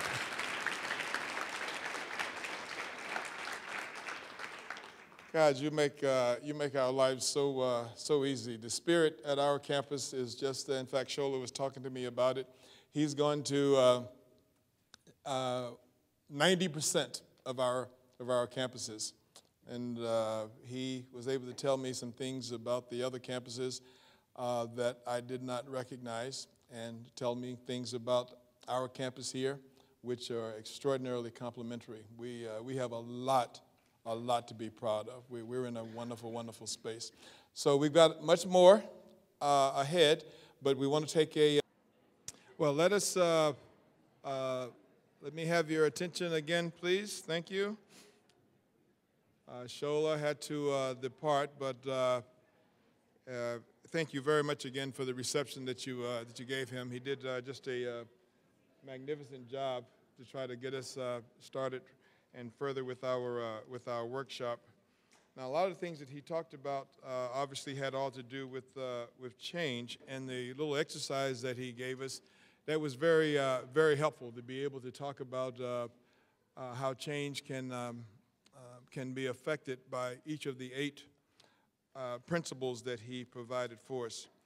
You will find in front of you a little, I guess it qualifies as a book, looks like a little pamphlet, got little cartoons in it, a lot of white space, very easy to read, a lot of big print.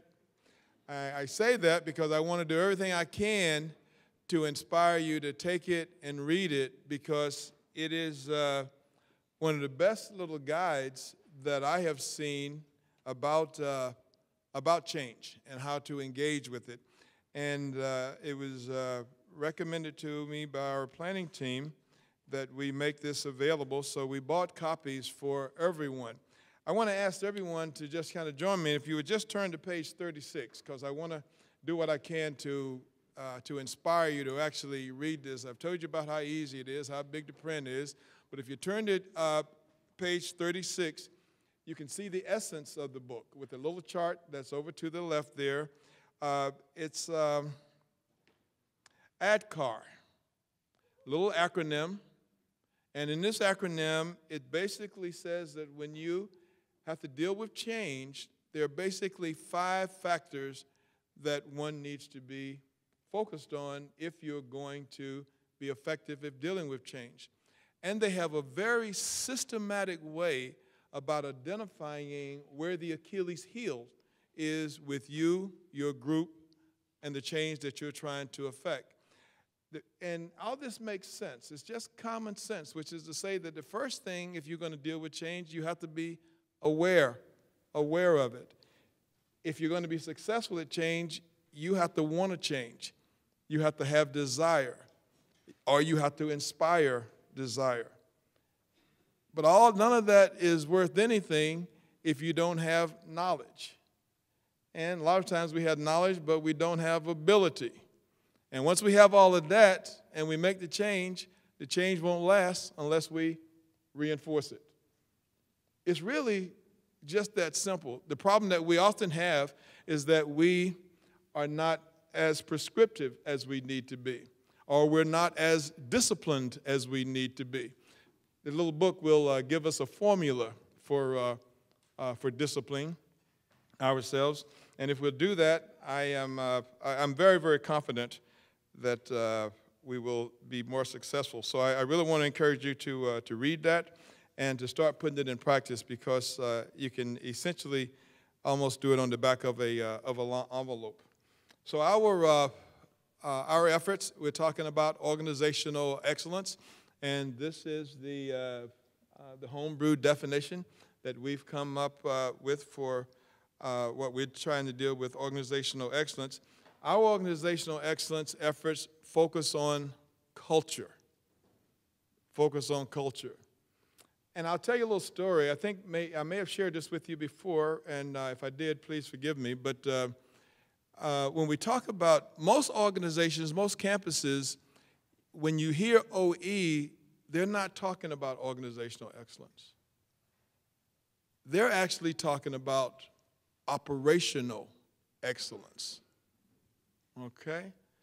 And operational excellence is about doing things efficiently, effectively. There's nothing wrong with that. With the exception, in my notion, it's not sustainable, because things don't do things. People do things. And it's about the people. And that's what organizational excellence is about. So we focus on the culture here at Riverside. So everything that you've seen us engaged in, this is what has been at the centerpiece of it. And we have some extraordinary success stories. And part of the success stories is that the energy and the momentum that we have gained over time. And you'll hear some more about some of those success stories. Now, we talk about organizational excellence. There are two basic ways by which one can talk in terms of achieving it. We approach it in essentially a non-traditional fashion. We approach organizational excellence from a grassroots level. The traditional fashion is top-down, which is to say the two people who have spoken this morning, the chancellor, the provost, myself to a lesser extent, that we sit at the top of the administrative organization, and most of the times the people at the top of the organization say, okay, this is what we shall do, let's just kind of do that, and everybody kind of salutes, not exactly, and move right on and make that happen. That's not the way to get change. You cannot mandate excellence. You can mandate compliance, but that won't get you to that excellence place.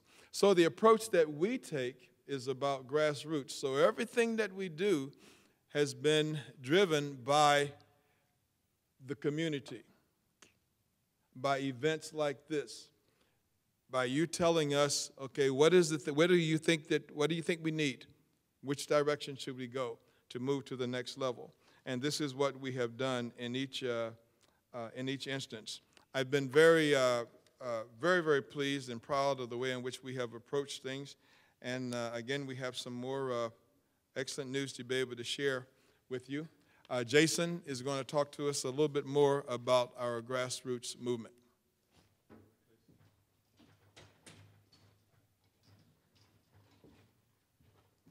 Hi, good morning, everyone. My name is Jason Rodriguez. I'm a financial analyst within the Office of Financial Planning and Analysis, and I'm also a member of the OE Planning Committee. So in order for us to really move towards and support the kind of grassroots, collaborative, bottom-up approach to OE that Vice Chancellor Coley was talking about, we took a three-pronged approach. We first needed to actually model what a collaborative culture actually looks like, right? And so all of our OE events have been specifically designed so that we can experience that sort of collaborative atmosphere together as a community. We also needed to develop training programs. Training not only in key OE principles and areas, but also training specifically regarding how to effectively collaborate together. You know, what does successful collaboration at UCR actually look like? And then we also needed to provide support for the campus to actually begin moving in that direction. We needed to find ways to empower staff and faculty really at all levels to begin moving in this direction and to become part of that solutions process.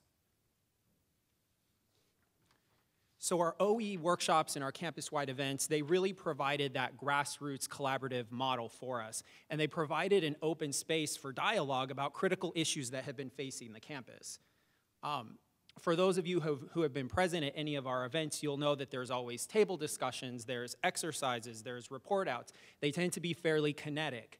And more importantly, they've featured voting mechanisms and instantaneous feedback so that in that way, it's actually been the broader community that's been setting the trajectory for the initiative and has really given an added layer of accountability and transparency to OE. Again, in a more top-down or a traditional approach, it would have been Vice Chancellor Coley along with the other senior leaders who were setting the agenda and determining the priorities for the initiative. But our OE workshops have really flipped that idea around so that it's actually been the broader community that's been driving that focus. And also in the sense that the senior leaders were not just there, they've been in the trenches with us in these conversations and have been modeling that kind of collaborative leadership for us. So we needed a model, but we also needed to start developing some training. During one of our campus-wide events, we actually asked you to vote on what the OE priorities should be. And you had told us that we should start by standardizing and streamlining our business processes, and we should be looking at creating a culture of collaboration and innovation on campus. But you were also very clear that professional development really needed to span all of those areas. And so professional development really has been a cornerstone of the OE initiative from very early on. During another campus-wide event, we came back and we said, you know, we've heard you. We know that professional development is important, but what types of trainings would actually be most valuable and relevant to you in your career development? And so we have those results here. So notice, again, collaboration, leadership, those are at the top of the list in terms of the trainings that the broader campus community was asking for. And so in order to develop this training and to move in this direction, we created what we call the OE Certificate Program. And the courses that we developed for that program were in direct response to these topics that the campus had requested during that event. We'll go into a little bit more detail about the certificate program in later slides, but we really want to highlight here that it was the broader community, it was you in your vote and your voice that really determined the formation of the program. So we needed a model, we needed some training, but we also needed to provide support to a network across campus that could go and carry out this collaborative culture to the broader community. It really would not have been sufficient if it was only Vice Chancellor Coley and the other senior leaders that were talking about collaboration or even modeling it. We really needed individuals out in the departments that could be carrying this message as well. And so we have what we call the staff ambassador and the faculty advocate programs, and these are individuals across campus who go and they promote the OE message. They lead and they support OE work groups. They serve as facilitators for the discussions that we have at our campus-wide events. And we really cannot overemphasize here enough the importance of this particular group and this type of network. In a grassroots movement that we have for our version of OE, this group and this network really serves as a substitute for top-down command and control that is characteristic of a more traditional approach to OE. And so here we have sort of a snapshot of the journey that we've been on over the last 2.5 years together. And you'll see that our journey started with a speaker series in the spring of 2015. And in this series, we invited individuals from other universities, other sectors, and we asked them to come and share with us and to discuss how OE had actually impacted their organizations. And so they came and they each provided sort of a different flavor of OE. They, of course, had different perspectives. But what the speaker series really did for us, it allowed us to begin thinking about what OE could actually look like at UCR and how it might fit into our story. So the speaker series culminated in a Vision campus-wide event where we actually came and asked the campus, okay, we want you to determine the priorities. We want you to set the agenda for OE. Again, that's where you told us, okay, let's start looking at business processes. Let's think about collaboration, innovation, professional development. And so a few months after that Vision, the campus-wide Vision event, we actually commissioned 3 OE work groups to go and really dive deep and begin researching best practices and developing specific recommendations about how to actionably move forward in these areas. And so over the course of the year, those groups met regularly with Vice Chancellor Coley, and after a lot of discussion and debate and energy and focus and time, they were able to present their recommendations at another campus-wide event the following year in May of 2016.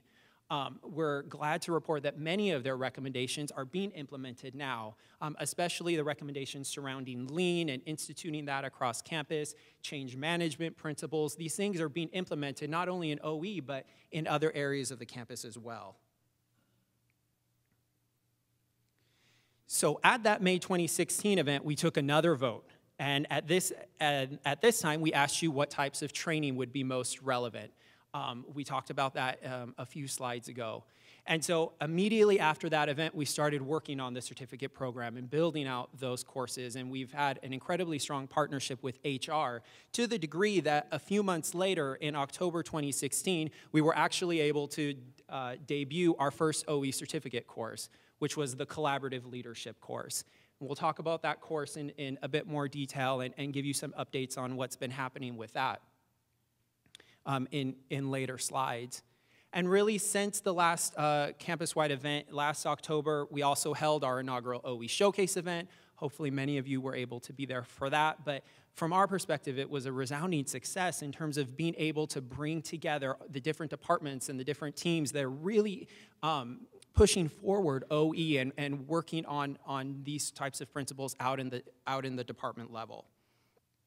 Over the past year, we've also been developing the other courses for the certificate program. And so we're back here again today where we're actually going to be able to debut another course in the certificate program, which is going to be change management. So we're also here talking about this subject, which can be difficult or even sensitive at times, but we've heard from the campus that this is a critical conversation. It's an important topic for us to be engaging in, and so that's really why we're here today.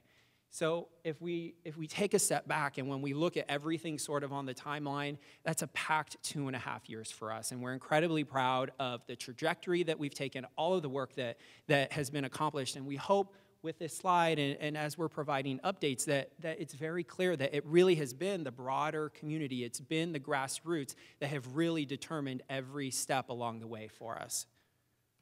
So we're going to transition a little bit here, and we want to take a deeper dive into professional development and what that looks like in OE right now.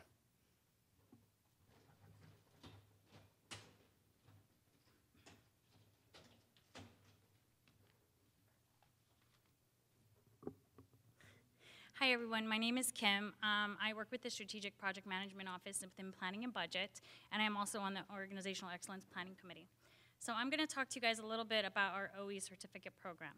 Now Jason just went through the trajectory of our OE journey and pointed out the different points in time in which the campus voted as to what the OE pillars would be and what our training focuses should be. So as a result of that, in a direct response, we developed the OE certificate program, which has a 3-tiered approach. The first tier is the bronze level. Its focus is primarily on educating people and campus about OE principles and skill sets. We just finished development of this tier, so we have 4 courses available in the LMS. The first one is our Foundational Collaborative Leadership course. Like Vice Chancellor Coley said, and what Jason was saying was that collaboration is really the foundation of our organizational excellence initiative. It's a grassroots initiative that takes collaboration across the campus in order for us to really move forward together. The other courses we have available are the more tactical, more technological pieces, which are the project management skills, the lean implementation forward skills, and the Leaders that Change, which is our newest course, which focuses on change management. The silver tier focuses highly on application and specialization in one of the 4 core knowledge areas. We're still in development with those courses this year, and our 3rd tier would be the gold tier, which focuses highly on contribution to campus. We believe that the key to lasting change is actually the change in culture that starts with moving our culture toward collaboration so that we can move forward together as we begin to become more efficient in the work that we do. So just a few certificate course information and some stats, since we've already had a few of our courses already in motion. Our first collaborative leadership course had 133 participants take that course. That course has only been available within the last 10 months. We've had 2 UCR departments come to us and say, hey, this course is so important. I really want to take this back to my department. So as a team, we can go through the exercises together and really talk about our ability as a team to collaborate together and work together better. We've also had 5 universities outside of UCR just come and ask us for our training materials. We've been able to present at a couple national conferences, and as a result of those conferences, they've come up to us asking us for our training materials. We also have 2 new OE certified facilitators in this course. These are people who can take this course out to departments and train it individually on their own, outside of our wonderful Michelle Elrod and EOD. So there's a lot of capacity building there. Our second course was Project Management Fundamentals. This is an online course through lynda.com. We've had 15 ambassador participants take part in that course as they move forward in earning their bronze level certificate. One thing I do want to point out about this course is there has been a little bit of confusion about it. If you go in the LMS and you search OE, you'll find all of our OE courses come up except this one, because OE is not in the title of the course. But if you click on the expand all or view all, you will see it there. It's just because it's a lynda.com course, we can't tell them to change the name, even though they should. Next is our Lean Forward course. This has been available within the last, I want to say, 3 months or so. We've already had 47 participants in that. Again, we've had 2 departments come to us and say, hey, we really want to learn about Lean. What is it? Can you tell us a little bit more about it? Can you help us figure out how we can get our department on board with that so we can start some Lean initiatives internally? Well, again, we have another 2 certified facilitators in this course as well. And last but definitely not least is our Leaders at Change course, which debuted last week, last Wednesday on the 22nd. In our first class, we had 23 participants. So it's open, it's available, there's courses available for you in the LMS. We hope that you guys sign up, and it would be great. Before we divulge into more of those courses, because we're going to give you more information about each of those courses, Michelle's going to lead us through that. I just wanted to kind of start off again with just that message we want to hit home, that we need to start with a culture of collaboration. That's what our initiative is about. It's about the people. We have to learn to collaborate better. With collaboration across leadership, with faculty and staff and students, it's going to spur innovation, idea sharing. We all work in silos sometimes, and this class, Collaborative Leadership, and our ability to collaborate really helps us break out of those silos so that we can have longer reach and impact across the campus to help us develop our strategic plans and have solutions with broader impacts, and obviously provides networking opportunities. The more we collaborate, the more we get to meet the other people on the side, on the other side of that process. So with that, I'm going to hand it over to Michelle. She's going to give you guys some more information kind of on our Collaborative Leadership course and our other courses available through EOD.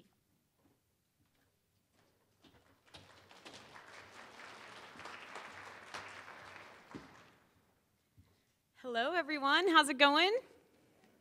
Good. So let's go ahead and jump into the first course, which was our foundational course, Collaborative Leadership. So with Collaborative Leadership, the purpose behind the Collaborative Leadership course was to develop this foundational course to be able to introduce participants and allow them to be a part of the change process. So we wanted to give these participants a voice, but we didn't stop there. In addition to that, we wanted our participants to be able to do a little bit of truth-telling as well. And as a part of that process, I did a little bit of my own truth-telling, and I had a lot of learning that was involved in the experiences that I had introducing the first Collaborative Leadership course. So a little story for you. When I first started here in October of 2016, I was tasked with putting together a Collaborative Leadership course, and that was going to be my only responsibility. So you can imagine I went home every day and said, well, this is really easy. I only have one job right now. But the purpose behind that was because we needed to make sure we delivered on time, and we did. And the first couple of classes that I facilitated, I was thinking that, okay, this went exactly as I planned. Everybody's engaged. We are doing exactly what I knew we could do. A couple of the first classes, the participants came up after, and they shared some of their feedback with me. And it was an amazing lesson for me, not just in working here at UCR, but also in my professional journey as a facilitator as well.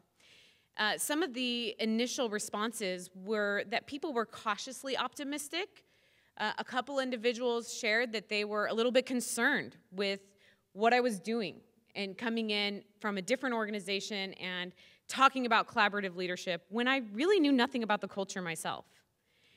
That was very eye-opening for me because I went back and after, of course, going through the whole, Well, that didn't go how I planned.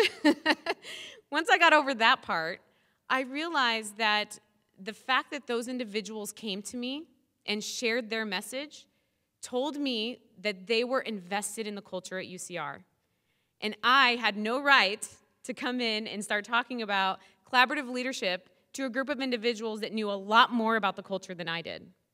And so what I did after that moment, after reflection and after saying, oh my gosh, should I update my resume? What should I do? After I got through that part of my journey, I started to embrace those individuals and really start to ask questions and learn about the culture of UCR and understand where we were at and where we were going to go. And in that process, I began to realize that I found out why I was here. I kind of found my own personal why. And once I found that, I was able to start to encourage others to find their why. Why are you a part of the Bronze course? Why are you taking collaborative leadership? Why are you an ambassador? Why do you care? When I was able to find my why and encourage others to find theirs, it gave me the permission to ask tougher questions. So when I went into some of those additional courses, so for those of you that attended my latter collaborative leadership courses, you were in for a real treat because I learned a lot in the process. And I felt that I now had the permission to ask some of the tougher questions. Some of the tougher questions like, well, how might you be contributing to the current state? Because now I realized how I was contributing, and I wanted other people to start to challenge their own thought process. And in fact, by doing nothing, you are in fact contributing to the current state. And that was very eye-opening for me. And as we started to have these discussions, and I embraced the individuals that were a little bit cautious to jump on board, they started to find their own whys as well. And it was a very exciting process for me. I hope for the individuals that were a part of the initial classes, as well as those that have been a part of some of the latter collaborative leadership classes. And so with that being said, these are some of the comments that people have shared in their process of finding their own why. So this is an exciting opportunity that has never been presented before. I can hone in on skills that are underutilized in my department. No matter my title, I can be a servant leader and make a difference. I left the class wanting more. I value people, and we can build a growth environment at UCR. So as a result, we have received some special requests, as Kim has mentioned, as well as other universities asking for us to share our collaborative leadership content, as well as actually go and deliver the collaborative leadership class to those universities. So I want to take a moment to recognize some of those early, what I call trailblazers, that have jumped fully on board with this process. Whether they were cautious or not, they had a little bit of trust in the process. And so for those of you that have taken the collaborative leadership course, can you please take a moment and stand? Let's give them a round of applause.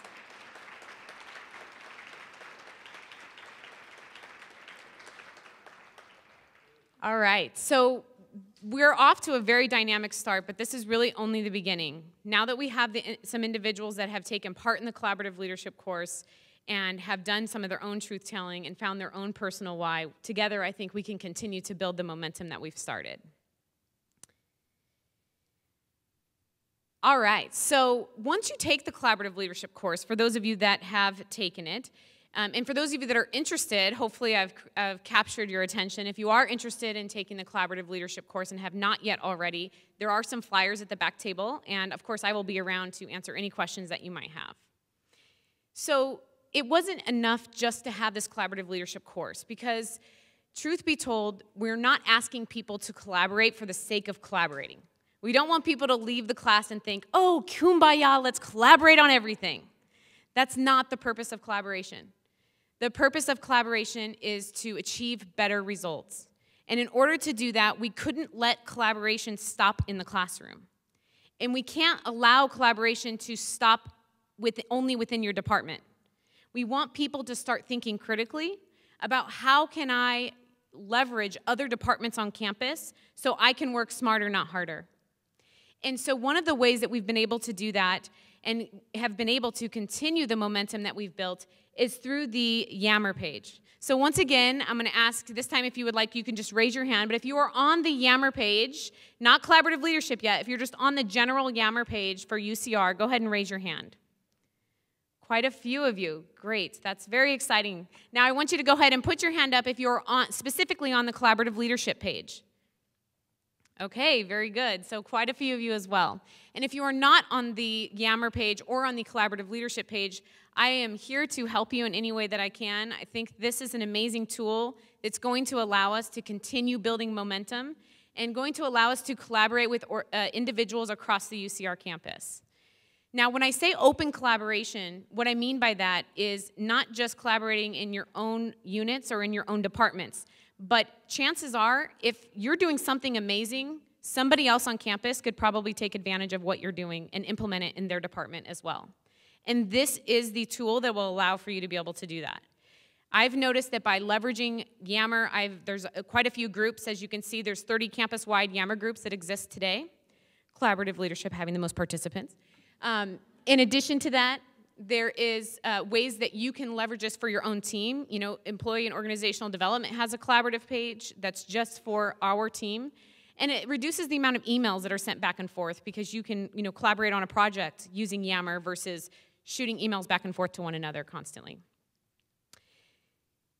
And in addition to that, while it is run by the people, for the people, and anyone can post a great article or asking for feedback or tips, it also has the support of our Vice Chancellor, Ron Coley, and he continues to build the momentum by encouraging the thoughts and ideas that are spread throughout the Yammer page. So thank you very much for that.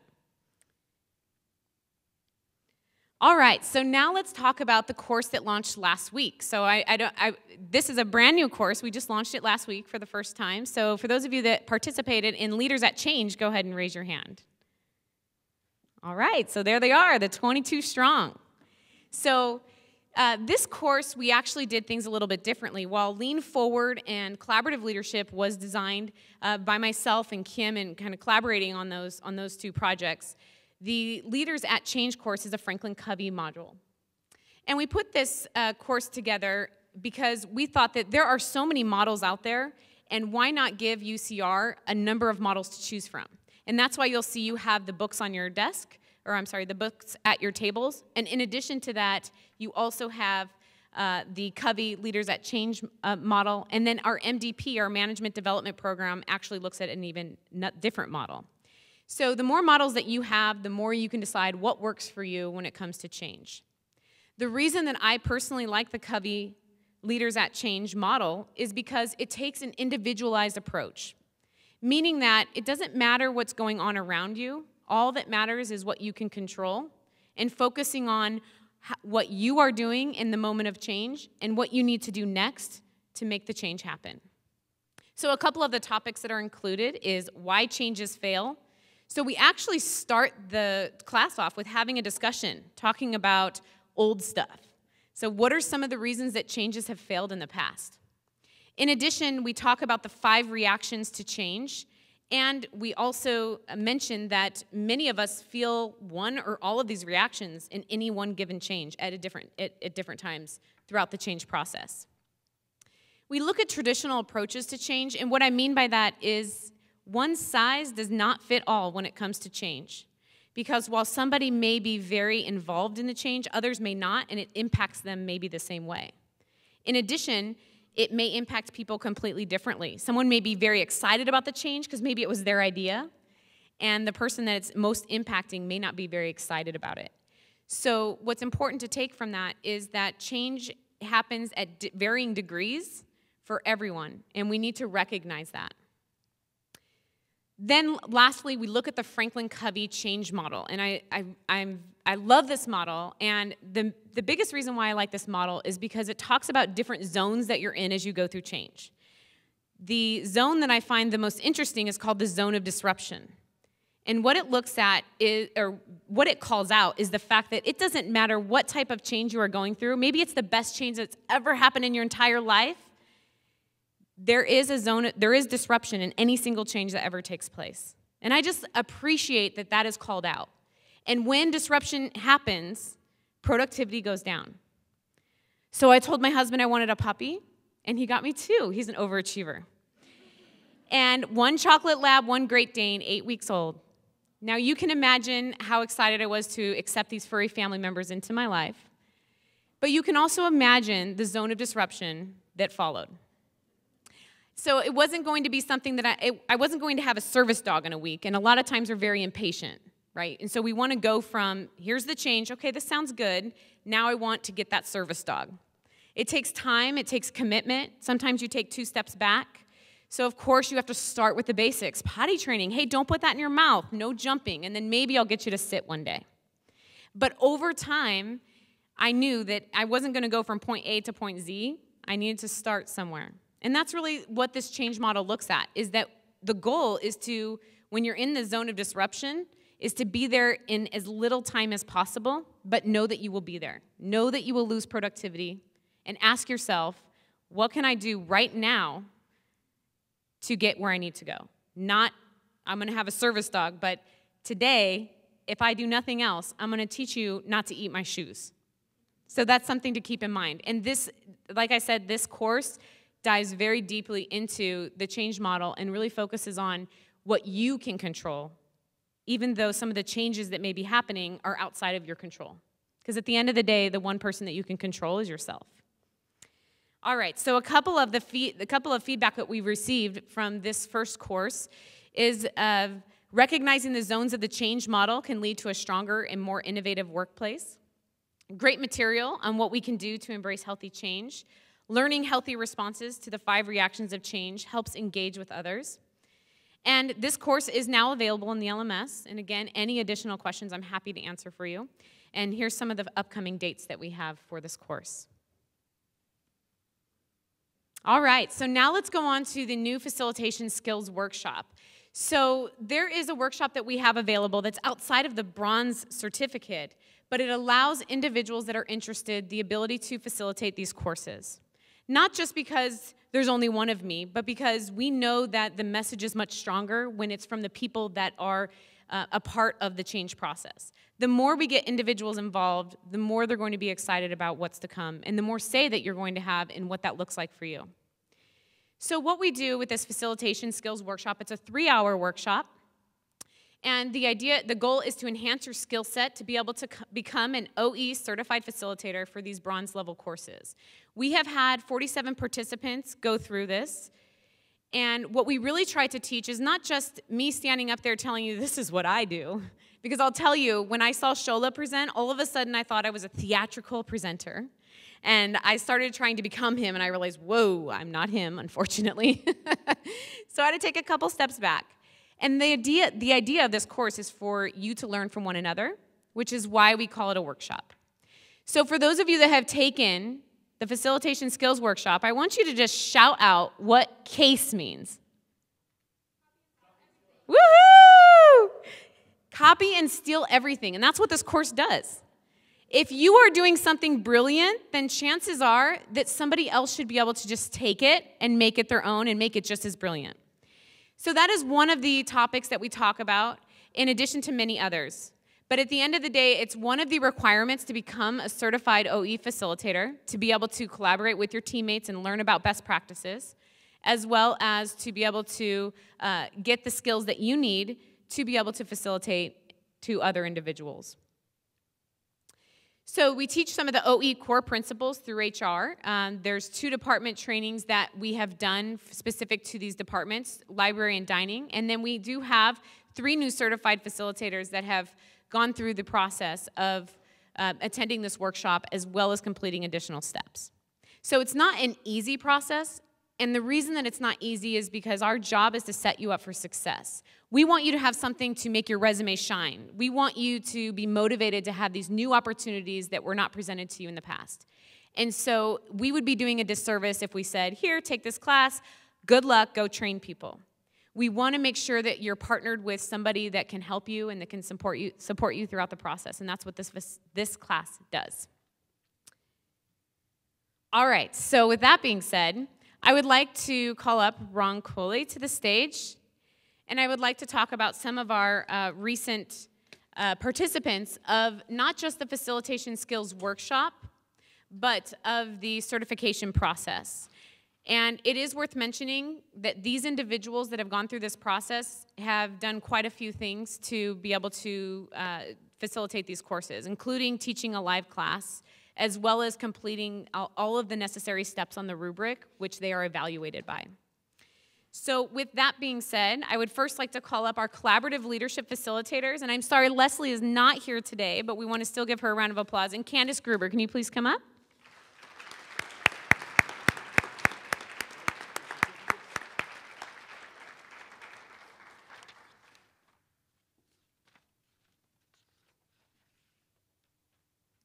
And the real certificate is coming. All right, and in a moment, Candace, please stay here because we're going to ask you to share a little bit of your feedback in regards to the certification process. Also, with the Lean Forward class, we have Candace Gruber and Cedric Martin. Please come up.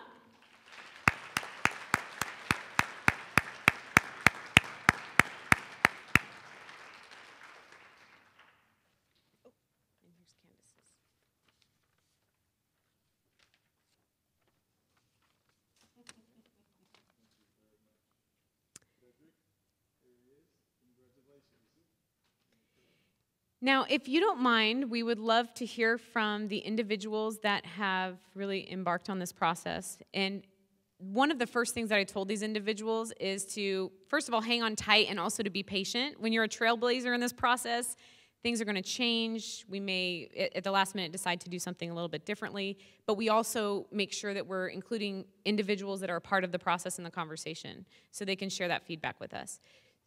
Do you have okay.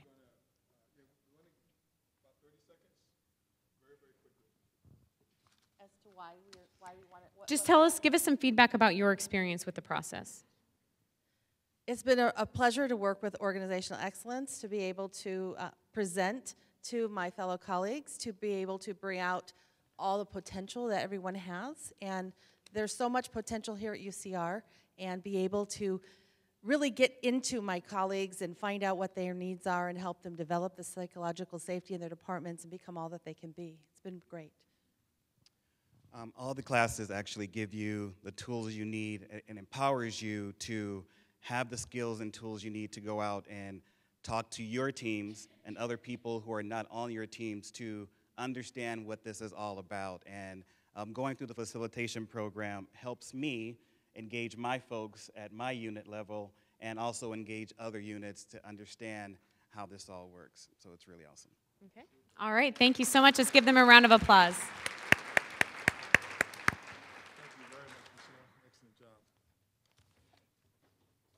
We're running out of time. There's lots of other stuff that we wanted to share with you, but there's, and we're going to abbreviate some of that because there is something that you absolutely must see. We've talked about change. We've talked about organizational excellence. We need to give you an opportunity to see it live and in person on our campus. So we're going to show you a real live example. And those of you who have not seen this are going to be truly amazed.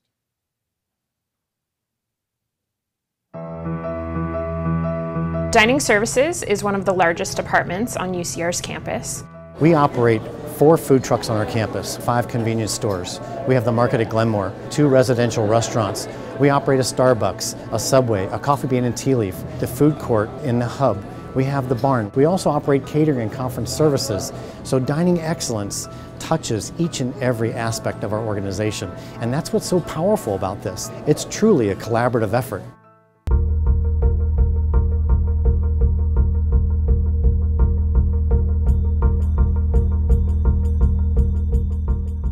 We evaluated our business processes and identified several areas for improvement. These became our 4 pillars: people, resources, processes, and guest services.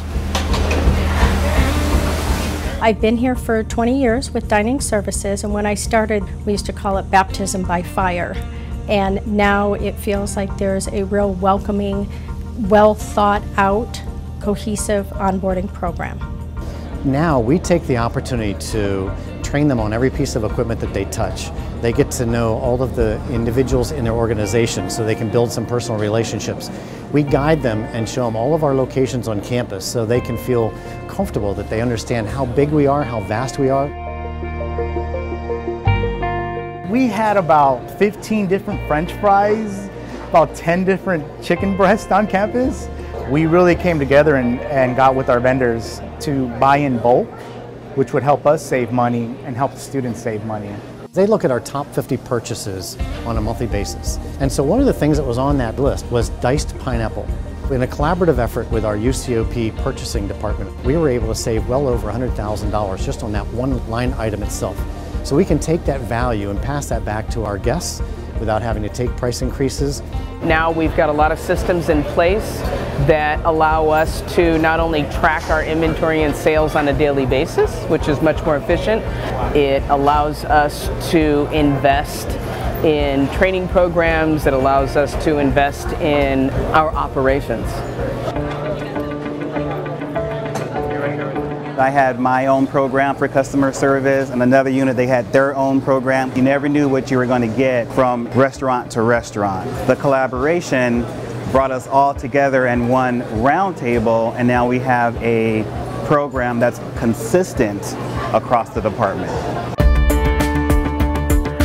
We're just taking the proper safety precautions. We're getting the word out to everybody, making it more known, not just assuming that everybody knows it, but making sure everybody knows it. So we're starting to see a drop in injuries. So that's a measurable progression. We're able to get input from a lot of different areas, and we are able to make sure our initiatives are not good just on paper, but that they're practical and can be implemented at the unit level. Because we've included so many different people in these topics and these things that we're tackling, I feel like everyone really feels ownership over what we're doing, and that's going to boost morale, it's going to boost buy-in, it's going to boost engagement and excitement about everyone's jobs. Everybody has a voice.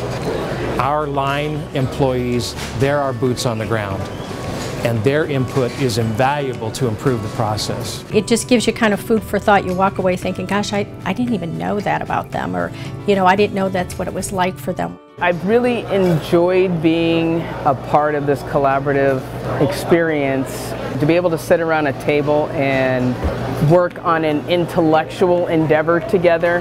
I've walked away with a more open mind. I'm very proud, first of all, to be asked to be a part of this group. I'm very happy to be pioneering this group, and I'm excited with all the information that we've gathered. I've never seen a team that has been as supportive and great to work with as the UCR dining department. We get together, we talk about the issues, and the changes that we are doing, this is just the tip of the iceberg. If we develop our people, if we continue to invest in our people, it will resonate throughout to the point where our guests are going to leave thinking something was different about the experience we had in dining that I've not experienced in other restaurants. That's our mission, that's our goal. Thank you very much. It was very important for you to see that, because this answers the so what category. Why are we doing all of this other stuff? Why are we talking about cultural transformation? Why are we talking about training? This is what it's about, so that we can end up actually produce exceptional results for our university. Some of the additional results that we're providing for our university has to do with reputation as well. As you've already heard alluded to, that our campus is being recognized on multiple occasions. All of the national organizations for administration and so forth have come to recognize the excellence that's here at UC Riverside, and has given us numerous awards, and they're constantly asking our campus to come and present the kind of things that we are doing. This is a photograph of an award that we received in Long Beach just a couple months ago. It's a collaboration of all of the higher education institutions, public higher education institutions, whether they be community college, CSUs, or the University of California, and the recognition that came with that. sense of excellence for our efforts. So we wanted to make sure that you had an opportunity to see that. We also, UC Path? Say again? Okay, showcase, why don't you talk? Sorry, guys, we're running short on time. So one of the things I wanted to let you guys all know about is we have the 2018 showcase coming up next year. It's scheduled for April. One of the big things that we really want to do is to really understand the work that you're all doing in your departments. I think last year there was a little bit of confusion as to who could apply to tell us about their work. There should be no confusion. We don't care if your project is this gigantic across campus implementation of something gigantic and big, or if it's something small, just a small department thing. So what we did was we created a web form on the OE showcase, on the OE website, under the showcase tab, and at that point you can go ahead and select and tell us all about your project, and there is a yes/no button there that says, should we consider this project for the OE showcase? If you'd like us to take a look and you'd want to present and share all the work you've done, you'd click yes, and if you're a little shy and you don't want to be out there on the lawn, you can click no. But one thing I will say is that all our projects will probably at some point in time get a spotlight because you are doing work and we want to recognize everything that you're doing. And as OE expands, we need to, like Shola says, just recognize and thank each other for the work that we're doing, either big or small. And with that, I wanted to go ahead and invite Laura up to the stage to give us a real quick update on PATH. My name is Laura Lopez. I'm part of the Human Resources UC Path project team. And UC Path, as you probably all know, is our new payroll, HR, and academic personnel system scheduled to go live over December and January. But it's also been an opportunity for us to update and streamline processes and procedures. And that is our FOM, Future Operating Model. You'll see more streamlined processes and procedures rolled out in 2018. And that has all been part of our goal for organizational excellence. So it's exciting to be here today. Hopefully you've all seen an increase in communications about UC Path over the past couple of weeks. We want to be sure that all employees, all staff, faculty, and students are aware of UC Path and what changes are coming in the next few weeks, starting January 2nd. One of the big changes will be the new UC Path portal, where we'll be logging in to view our personal information, benefits, pay statements. Oh, it's right here. Got it. There we go. So the UC Path portal employee self-service will take the place of many of the functions of At Your Service Online, and we'll see that. We'll be able to log in on January 2nd. So we want to make sure that everyone has access to that information. I do encourage you to visit our website, fomucpath.ucr.edu, where you'll be able to access many of our resources for all of our employees. And we're also, announced yesterday in the Daily Digest, we'll have our UC Path informational event, Go Live informational event on Tuesday, this coming Tuesday, December 5th from 12 to 1:30 right here in Hub 302. So please come to that or encourage anyone that you might know on campus who needs more information to please come to that so we can share updates and answer any questions that they have. Thank you. Thank you very much, Laura. Okay, we have, just bear with me, we have two more items which you can probably do in a minute or two. We would be remiss if I did not have our OE planning team. None of this happens by chance. We don't just show up. There are a lot of things that go into the planning, and this has gone on for several months. And I want to make sure that everyone, you've seen them already. Jason Rodriguez, would you please stand where you are? Jason's in the back there. Kim Wallace. Kim Villanueva. Veronica Ruiz. And Michelle Elroy. Okay. That's the key team. And it's a few folks. They do all of the planning and everything. They tell me when to show up, and they say, "Ron, this is what we're going to be doing." And I say, "Sounds good to me. Let's rock and roll." That's what our grassroots looks like. That's how it operates in everything that we do. Now, the final thing that we have is there, if you would look under your chair, somebody's already looked there under their chair, and you should see, if you have one of these, if you have one of those, so if you're not in the chair, there may be another chair at your table. But the reason you have that, there is we have a gift for you. And where is the, say again? There are only 3. I stand corrected. there are only 3. We can stop looking. If we have 3 flags, you can stop looking because we've run out. And okay, so the 3 that you have, that's good. And what do we have for our winners? Ah. So Jennifer didn't get a good, you didn't get one, Jennifer. Okay.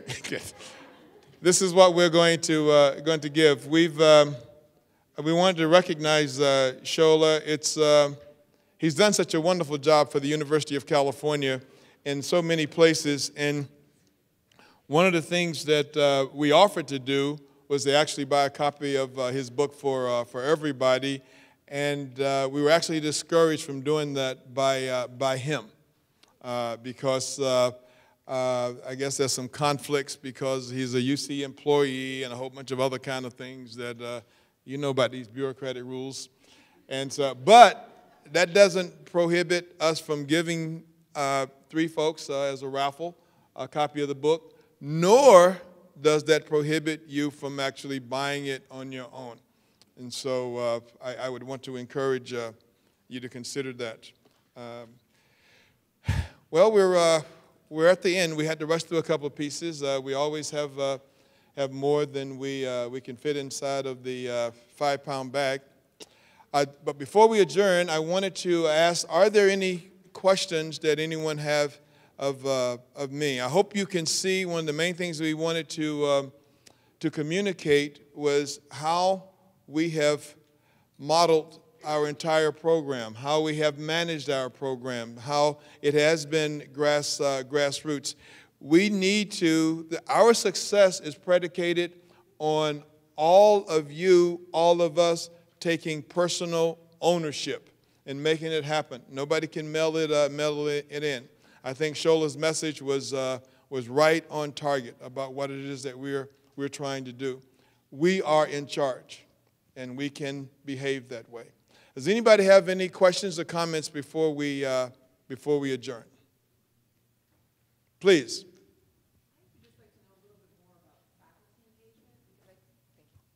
I would just like to know a little bit more about faculty engagement because I think this room is very heavy with administration. But how are we going about communicating these changes and this model to our faculty? Because obviously we have excellent question. Let me.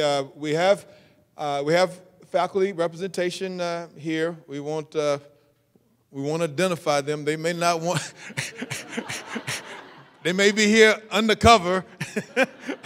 Okay, but they're in the house. Okay, all right. But the other thing that I can say is that I'm glad you asked the question to give me a chance to comment about it, because a lot of times when you don't see faculty, you have this notion that faculty are not engaged.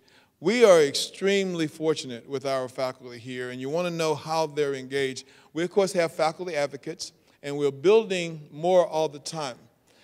We have, the provost and I partnered together on leadership development for senior staff and faculty, the most senior staff and faculty.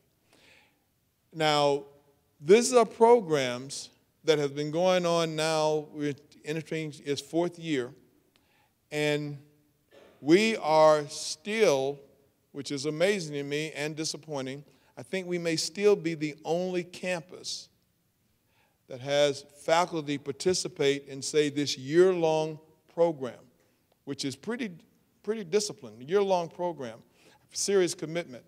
And over half of our participants in this program, and there are about 7 or 8, 9 participants each year, over half of our participants have been faculty members. Okay? So our faculty members are really committed to this sort of thing. And I'm very, very pleased with it. And I've seen that the circle get wider and wider. I'm so impressed with the conversations that I have with a lot of our leaders. So, yes, we're involved. Other questions or comments? Again, well, thank you very much for your attention. Our next significant event is the showcase, which is May, did we say? April, which is April. Kim made the comments about there are just amazing things that are happening on this campus. One of our biggest problems is that all the excellence that we do, we treat it like it's a secret. We treat it like we have to keep it confidential, which is why I've been insistent on our going to these conferences, our showing and showcasing what it is that we're doing, because the stuff that we're doing literally is not just as, it is actually more amazing than is happening on an awful lot of other campuses. You know that you're excellent when other folks are asking you for your stuff. And what I tell folks, if you want to know the answer to the test question, who you gonna call? There you go, UC Riverside. Wonderful. Have a great day, everybody. Thank you.